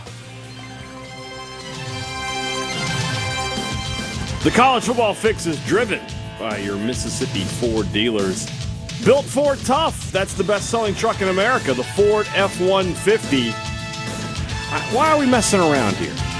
Gold medals in hockey, gold medals here, gold medals there. Why not get the gold medal truck? That's the Ford F-150 at your Mississippi Ford dealers. Thank you for your attention to this matter. From Ross Dellinger, in a memo sent today to NCAA schools, VP of Enforcement John Duncan, that kind of sounds like an oxymoron, enforcement, NCAA? Anyway, announces that the D1 Board of Directors has charged the staff to, quote, pursue significant penalties for tampering violations, while also more publicly announcing cases and reminded schools about the tampering bylaw. You guys know what it is by now. Ross sends a screenshot of it. It's, you can't talk to players that are enrolled and not in the transfer portal, and that includes a booster, etc. He continues, the NCAA staff is working with a, quote, infractions modernization task force To expedite the process of investigating potential rules violators for tampering and other matters, Duncan says in the letter, in an effort to, quote, better serve the new era of Division I. What? Here's a quote from the memo that he sent. It is our sincerest hope that these potential policy and rules changes will better serve the new era of Division I while balancing fairness and efficiency to meet membership expectations. In the meantime, the national office will work to speed up the infractions process within the existing rules. This will include streamlining various stages. Stop me if you've heard that before. Yeah. We're going to speed the process up. This will include streamlining various stages of an investigation, such as collecting information from schools or student athletes more quickly, conducting interviews on a shorter schedule, and or limiting extension requests often made by parties in infractions cases. It's impossible. You can't enforce it. Forgive me for asking the question that I'm assuming is on the tip of some people's minds. Mm-hmm. Is this in effect moving forward, or are they going to try and use this memo and policy to go after Ole Miss? I mean, yeah. I'm genuinely asking. They need a notch on their belt. They need something. The NCAA does. They need something. They need a win.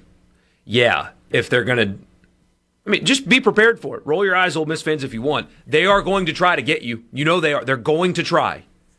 They have to try. Why? Not because it's you necessarily, but because they got publicly called out. They have been rendered incompetent by everybody.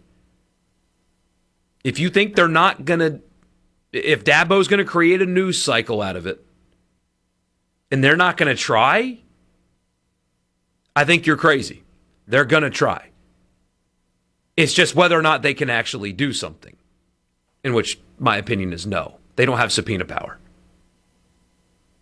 I mean, Dabo said it in his press conference. Just go get his phone. Okay, well, his phone's going to be in the bottom of Sardis Lake if you ask for it. So I would like to say, here's hoping they learn that lesson. I just want to say one thing. Like a lot of Ole Miss, I see some message board geniuses, people on Ole Miss message board saying we should sue for libels. That is the absolute worst idea in the history of the world, because then you do give the NCAA subpoena power.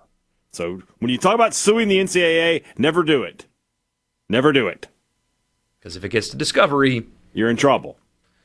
They can. So yeah, I think they're going to try. Probably in that scenario would be the war theory of mutually assured destruction. Yeah. But your destruction would be included in that. Yeah, that probably doesn't work. You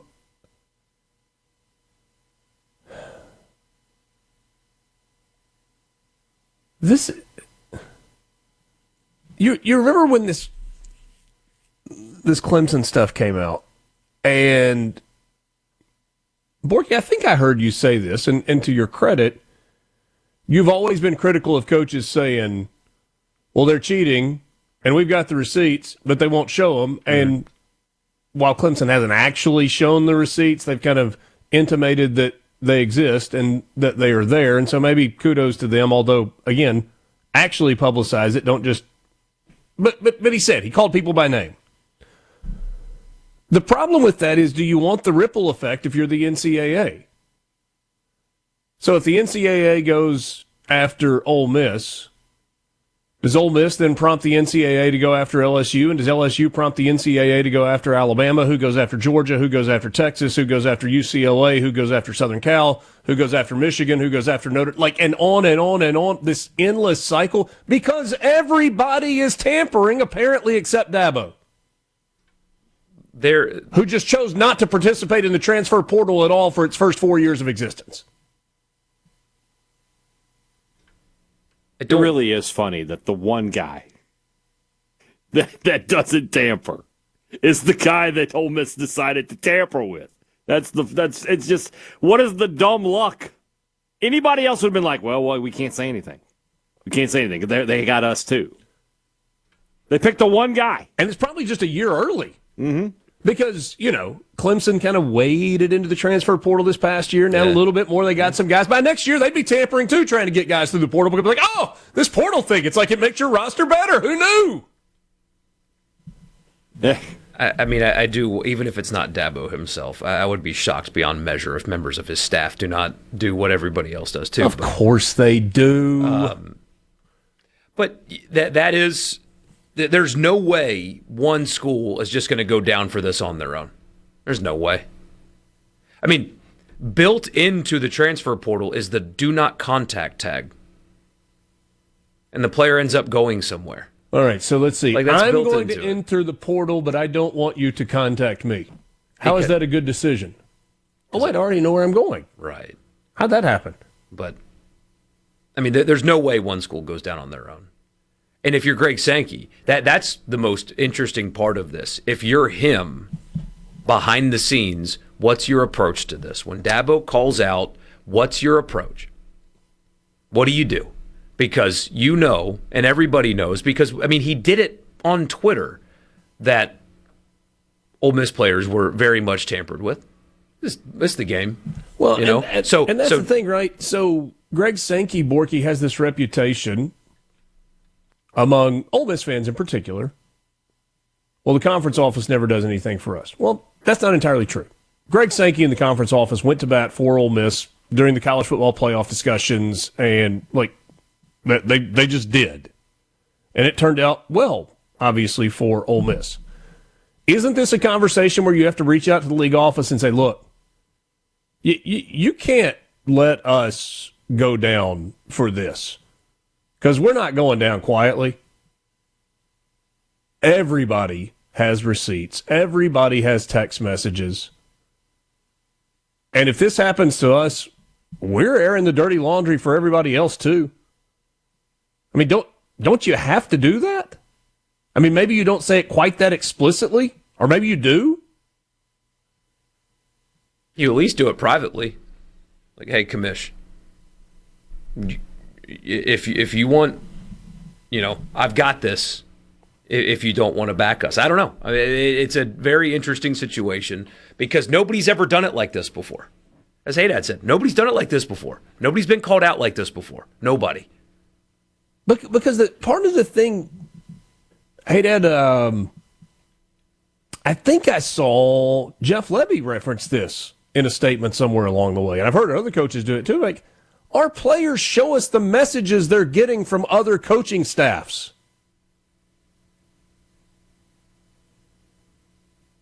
When you hear coaches talking about re-recruiting their own rosters, that's why. It's not because their players are saying, hey, coach, I was actually thinking about tossing my name into the transfer portal just to kind of see what else is out there. What do you think? It's, coach, this is the offer I've got. I got to look at this. If you guys can't do this, Well, I say coach, maybe they're not going to a coach. Maybe they're going to the director of their NIL program. They're going, hey, this is the offer that I've got. Let me see what you're talking about. Whew. It's a big number for Michigan. You're really important to us. We'll match that.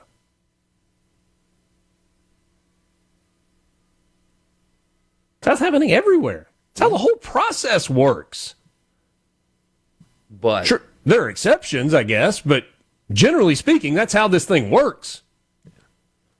But you're the only one that's been put on blast for it. Changes the dynamic of this possibly significantly or not at all, depending on whatever this memo means. Yeah. And we keep coming back to the same thing. We keep talking about assistant coaches and NIL people. This is the head coach. That's where I think that's where the difference is for me. But if I remember correctly in all this when it came out, didn't we find out that this was either a level 2 or level 3 violation? It is. Before this memo. Yeah, before this memo. We'll circle back to this after we visit with Mike Bianco on the Farm Bureau guest line. That's your college football fix driven by Ford.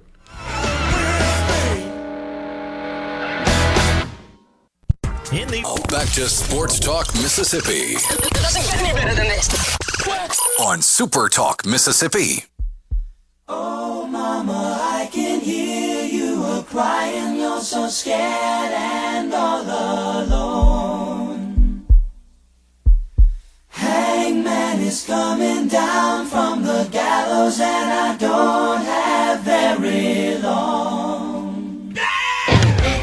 Welcome back, Sports Talk Mississippi. We go to the Farm Bureau guest line. Check out favorites.com and go with the home team, Mississippi Farm Bureau. Ole Miss head baseball coach Mike Bianco joins us for the first time this year, but he will do it every week, just like many years in the past. Coach, I want to ask, taking you back to the start of the first game last week, you've been coaching obviously for a very long time. Do you still get first game jitters? I don't know if jitters is the right word. It's not too manly of a word, jitters. But I guess there's always a little excitement. Some a little bit of wonder. How guys are going to play and what guys are going to do. But like most years, and I think like most coaches, you're excited. You're excited to see your guys perform and if you've been around as long as I do, there's going to be some good and there's going to be some bad. It's never perfect. You had a message to your team. They posted the video online after the third game and yet another sweep where you kind of were telling them to fall in love with the process more so than the results. What is your message to a team after you win your first 8 games, you're ranked in the poll again? What do you say to them to try to keep them centered? Well, I think that's it, and you got to put it in perspective. And I think one thing you got to be careful of is, and we talk about the process and being present and not looking ahead, and not looking behind, but being where your feet are, and all the things that you've heard and seen. And but the truth is, winning's hard. Especially at this level, especially in the Southeastern Conference, and so. To me, you don't want to take the joy out of it. I mean, you want to be proud and excited that you won the baseball game, but you also know that, like I probably said, that people aren't going to remember this in a few days. And at the end of the day, our job is to get better and be mature about that. And that was kind of the mantra of last year's team, was shower well, and what that meant was, regardless of how we played, good or bad, we need to put that to bed, after we leave this locker room and show up tomorrow and be ready to play. And so, I think in baseball, it probably means more than maybe just about any other sport because of how much we play. Hunter Elliott did not have his best stuff on Friday, but obviously he has a track record that is exceptional. When do you guys as coaches, do you intervene at all? How do you help your ace get through uncharacteristic outing like he had on Friday?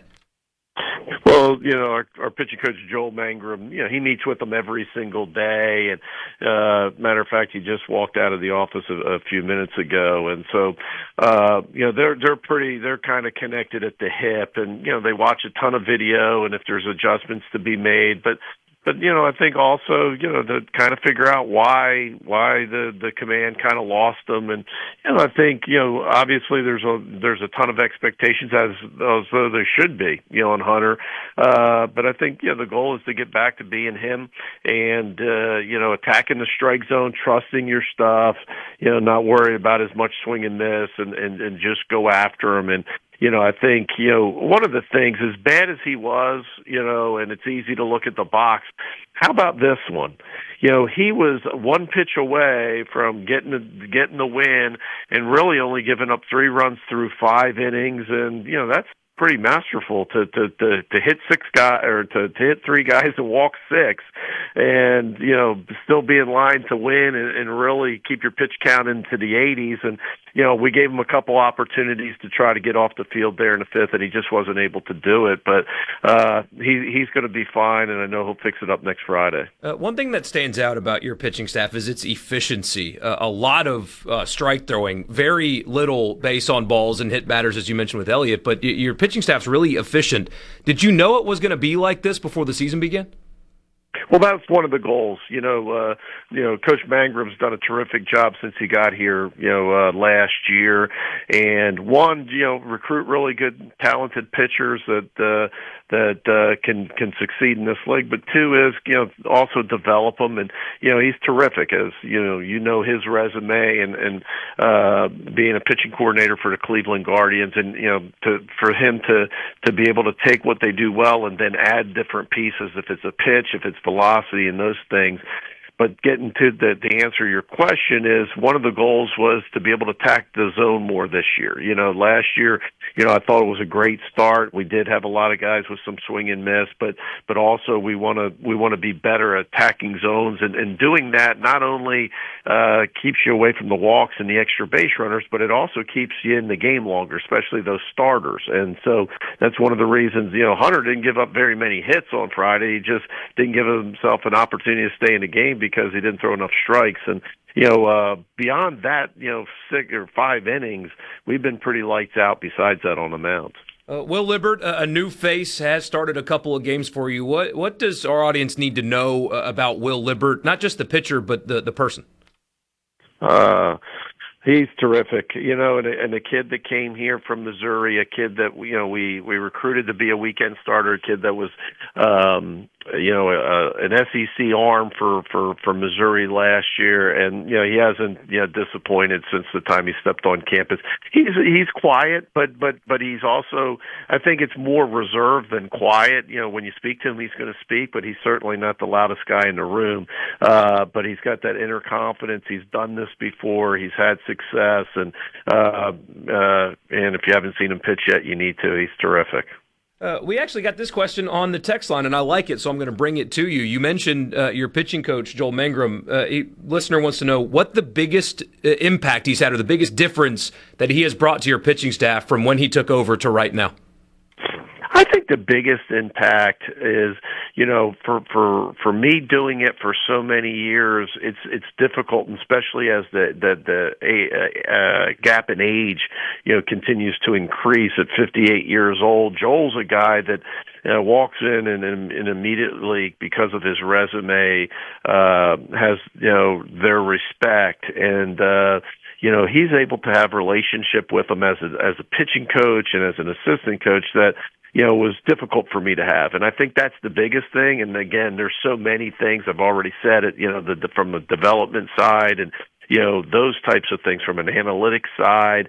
But I think the biggest thing, and I think the players would admit it, just the relationship with him. He spends so much time. And, one, we talk about, the age gap, when you're trying to have that relationship with him. But then also, the biggest thing is just the head coach piece, right? Just the title, sometimes that makes it difficult. But they trust Joel. They have a great relationship, and it's worked terrific.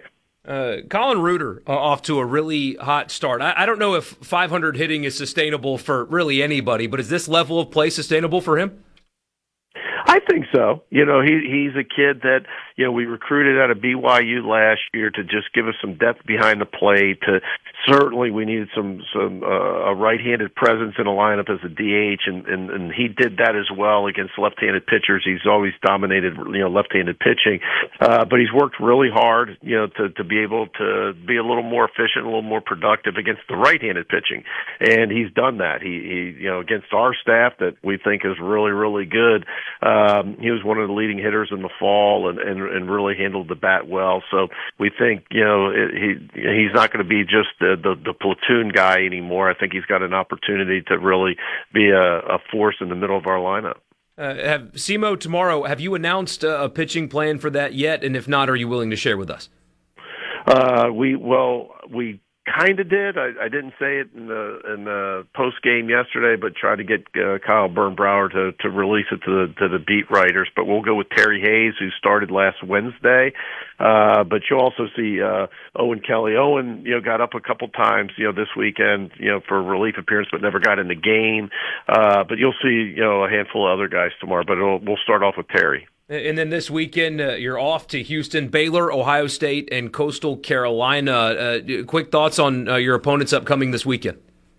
Well, don't know much about them. Obviously, you're trying to, get through Tuesday first, but excited to play, three schools that not only are, the first two obviously from Power Five, conferences, but also the final game, the third game against the runner-up for the national championship game last year in Coastal Carolina, and our first road game, to play in the Astros Park, to play in a major league stadium against some really good competition. I know our guys are looking forward to it. Coach, we really appreciate your time. Congratulations on the early success, and we'll talk to you again next week. Thanks so much. That's Mike Bianco on the Farm Bureau guest line. Check out favorites.com and go with the home team. You didn't mention that we missed him last week. No, I did on the phone, though. Oh, okay. Well, I have to take your word for that. And he said he was sorry. Oh. Well, but it was one of those, yeah, I'm sorry, but okay, media guy, I'm doing you a favor, so how about you shut up? And saying I didn't hear it. So for me, a conversation to which we were not privy. Yeah. Well, just, he said he was sorry, okay? I mean, I believe him. Farm Bureau guest line, check out favorites.com and go with the home team, Mississippi Farm Bureau. We'll get back to the college football fix, at least for a little while, when we return. Sports Talk Mississippi from the Pearl River Resort Studio. Yay.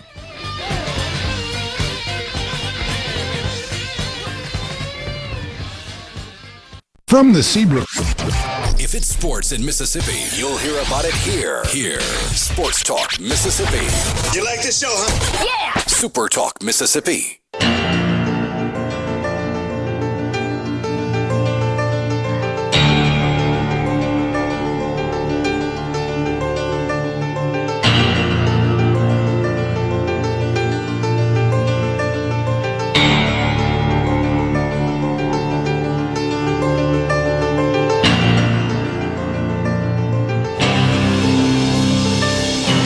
Welcome back, Sports Talk Mississippi. Always appreciate all three of the baseball coaches joining us every Monday. Hope you guys enjoyed that. They will be uploaded for you.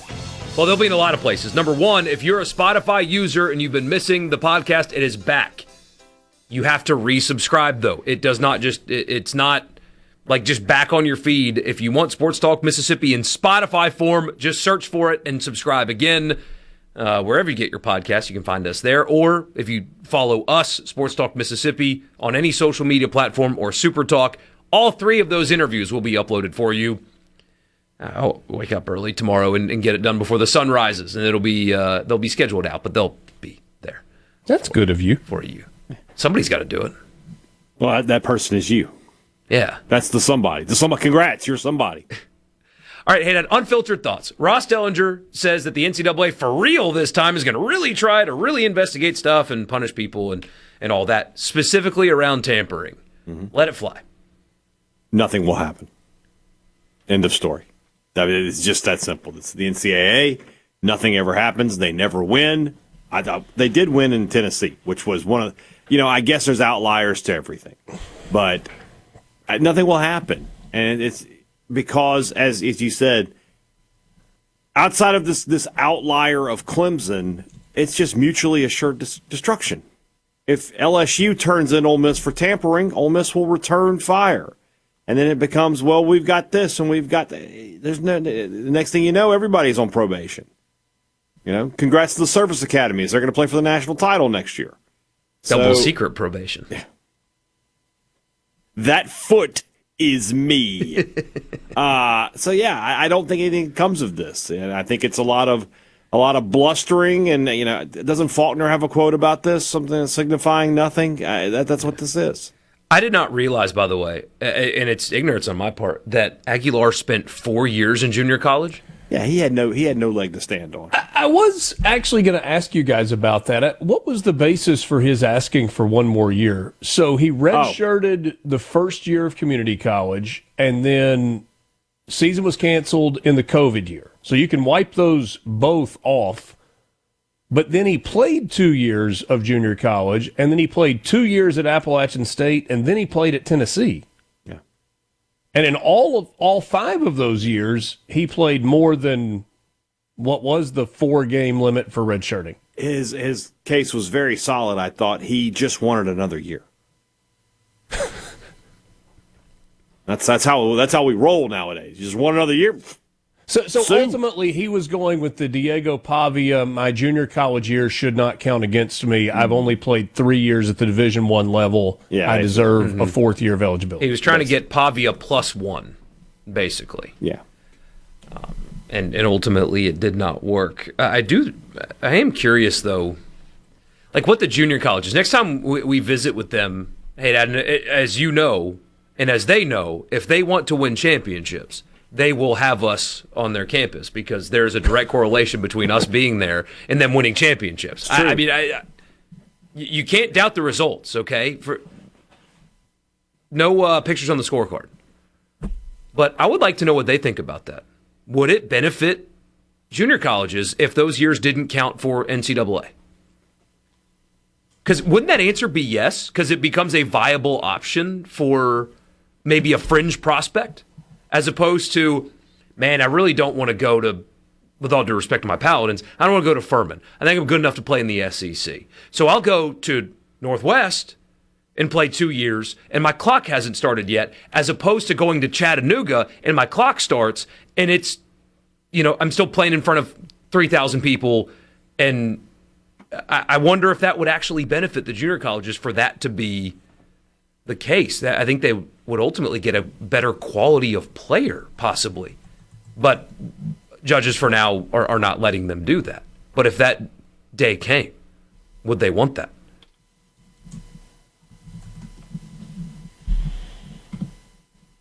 I don't know the answer to that question.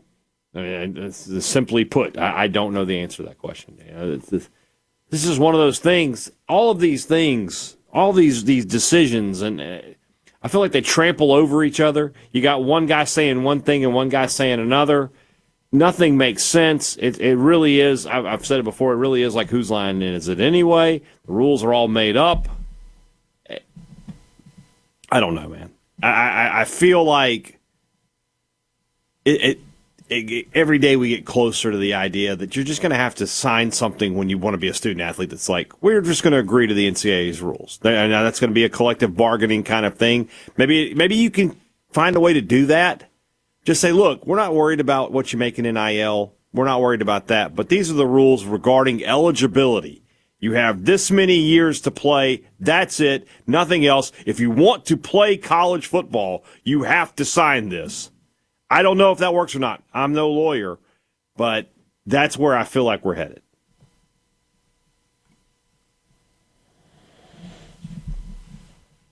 Until they challenge that in court, saying that they signed it under duress because they were told that was the only way that they could play. But is it a duress if they're telling everybody the same thing? Well, I mean, is it duress right now to say that these are the rules and these are the rules that you're going to follow if you want to play college athletics? But Aguilar lost because they just everything is going to court. So you got to find a way. You got to get a signature on a piece of paper that says I knew this going in,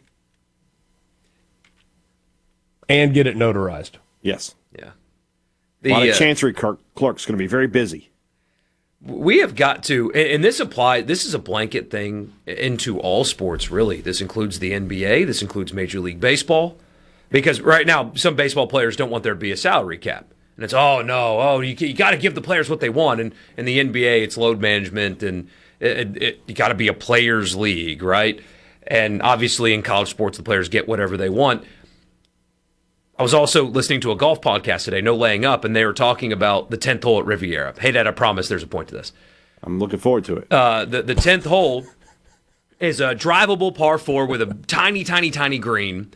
And Matt Fitzpatrick on Saturday hits one way right, and he bogeys the hole. It played great otherwise. And after the round, he's like, it's an unfair hole. Other than the unfair hole, I played great. And you've got players complaining constantly about conditions and setup and stuff like that. And at some point, this is what they said on the show, and I agree, at some point tell them, shut your mouth and go play.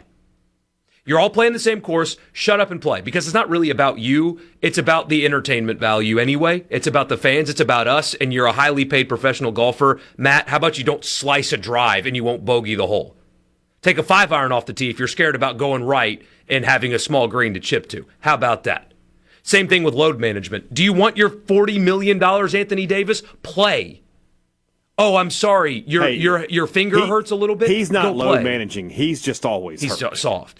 But hey, Kawhi Leonard, do you want your contract? Play. Oh, but the hamstring that you pulled 6 months ago is still hurting? Play, or you don't get your money. Sorry. There needs to be a putting of the foot down with athletes where it's, I'm sorry, you don't like this? Do you want your money or not? Get over it and go play. Ooh, I got an idea. What if you did one of these contracts and then you say it is divided by the number of regular season games in which our team is scheduled to play? And so the contracts are worth up to X number of dollars based on how many games you play. 162 games in a Major League Baseball season, let's just say for easy math, your contract is for $16,200,000. $100,000 a game. You play in 150 games, you get $15 million. You play in all 162, congratulations, $16.2 million to you. Great. Yeah. And there's got like legitimate injury and stuff like that maybe, but it would incentivize people actually coming back faster. You see it especially in basketball all the time. Talked about this some Friday. I mean, there's a culture in basketball of giving up, basically. Like this Kansas player that everybody's mad at. My question is, why are you guys surprised? Why are you surprised that a college basketball player is load managing? Why does that shock you? The entire culture of professional basketball, 32 games, but still, why does that surprise we're talking about you? Darren Peterson? Yeah, but he's got agents telling him to do that. Why does that surprise you? It shouldn't, because it's encouraged in basketball. It's especially bad there, but at some point, I know that there are a million flaws with the idea that I was saying. It just kind of popped up when you said that to me. It's like, yeah. That works. Makes sense. We'll just pay you based on playing. But all the way back to Hadad's point, Matt Fitzpatrick, cry me a river. You're a millionaire golfer. Everybody's playing the same hole you are. It's not unfair. It's the fourth easiest hole on the course all weekend long. Shut up and play. College football players, if you want your fat contracts and you want your scholarship, agreed that you can't transfer every 6 months. What if you do like the suggestion on the text line, 601-879-4395, the C Spire text line? A player just uses part of the money that they get for an injury insurance policy. And if they have a season-ending injury, it's not the team. It's like the insurance policy pays, and I don't know. That would never fly, but just an idea. We'll be back. What we're going to do right here is go back. And now back to the sports. This is Sports Talk Mississippi. So let's get rolling On Super Talk Mississippi.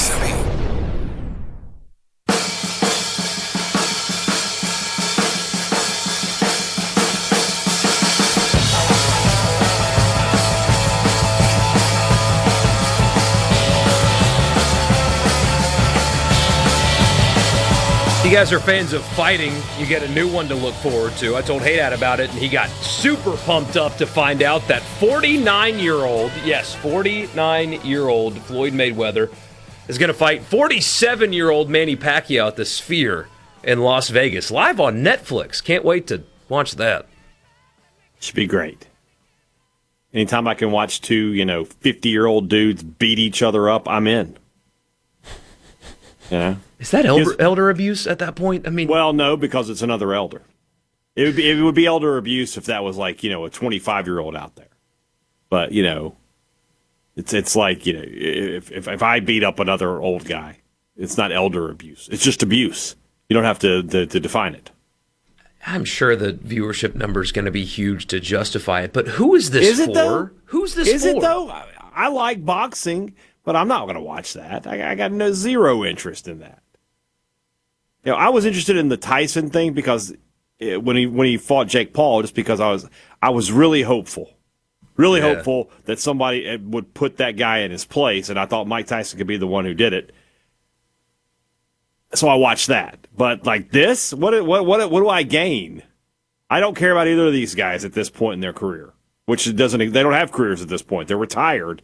They're coming out for one last payday. So I got no interest. There have been some paydays for Money Mayweather. Oh yeah, and for Pacquiao. This will be another one. They've both made a ton of money. Although the climbing guy, I say only, but made $500,000 for free climbing a 101-story building. Yeah. Well, I mean, what does Richard make for 2 hours and 40 minutes today? I mean, my gosh, it's probably easily at least one comma in there. Well, yeah. Yeah, I'm just saying. We don't want to know. I'm just saying. That's working smarter, not harder. Will you watch? Will you even click on it for a second? No. Is it pay-per-view or is it streaming? It's Netflix. Just on Netflix? I mean, I just, no, I don't think I would. No. It's not, I just don't have a lot of interest in it. So Manny Pacquiao is 47 years old and Floyd Mayweather's 49. 49. That's almost 50. It's 48. About to be 49. Will he be 49 tomorrow? by the time of the fight? Yeah. All right, there you go. His birthday's tomorrow. Well, there you go. Floyd Mayweather, Money Mayweather. I remember when boxing. What destroyed boxing? Because UFC. Is it that simple? Just UFC came along and boxing came along and it captured so much of the audience, and it became more lucrative. It's higher profile, and I mean, you just don't have the same. Boxing when I was a teenager and a college kid, I mean, it was a huge event to see a heavyweight championship fight or to see Roy Jones and, those guys fight. I mean, you could plan your Saturdays around those things. You'd have get-togethers, you'd have parties. Nowadays, I mean, is Tyson Fury still the world heavyweight champion? The world heavyweight champion used to be the most prestigious title in the world. When Ali and Frazier and Holmes and then Tyson, they held that belt, you were like, that means you are the toughest man alive. That's not the case anymore. Now, I would say the UFC heavyweight champion is probably the toughest man alive. Do you know that Floyd Mayweather's never lost a fight? Yes, I did know that. And then Pacquiao is 62-8-3. I did not know that he was a politician. Yes, as a member of a parliament of the Philippines. The Philippines, yeah. So we can talk about this on your show tomorrow, too. Hey. Senator in the Philippines from 2016 until 2022. Yeah. He's done it all. I just can't. I can't. I won't. He absolutely has. As we wrap up, I would like to leave you with a parting message. Oh. And that is, my friends at Belk Ford would love the chance to take care of you, to earn your business. They've got a great selection on the lot. They've got a great sales staff. They're not pushy. They're going to help you get in the vehicle that you want. And I mentioned this for the last couple of weeks, worth mentioning at least one more time, that if you have a vehicle that was a total loss as a result of the winter storm, as declared by your insurance company, then you are eligible for employee pricing. That means thousands and thousands of dollars off the sticker price, so don't miss out on that opportunity if that's something that you need to take advantage of. They will take great care of you, just like they did Brian Hadad, and just like they have me on a number of occasions. Numerous occasions. Belk Ford, Highway 6 West in Oxford, belkford.net, oxfordtoyota.com. They are right there at the same lot and a great selection of pre-owned vehicles as well. Borkey and Hadad back with you tomorrow afternoon, just after 3 o'clock. Don't forget, you still do the thing on Wednesday nights? I still do the thing on Wednesday nights. Thunder and Lightning live on the radio with Brian Hadad, 6 o'clock on Wednesday nights. Me and Rhino. For all of your Mississippi State news, Hadad's got you covered. Would imagine there will be some baseball conversation that is part of that on Wednesday night. Very fair assumption. Thanks for being with us. Sports Talk Mississippi in the Pearl River Resort Studios, online at pearlriverresort.com, your home for family fun, casino thrills, and live entertainment. Thanks for being with us. Have a great night.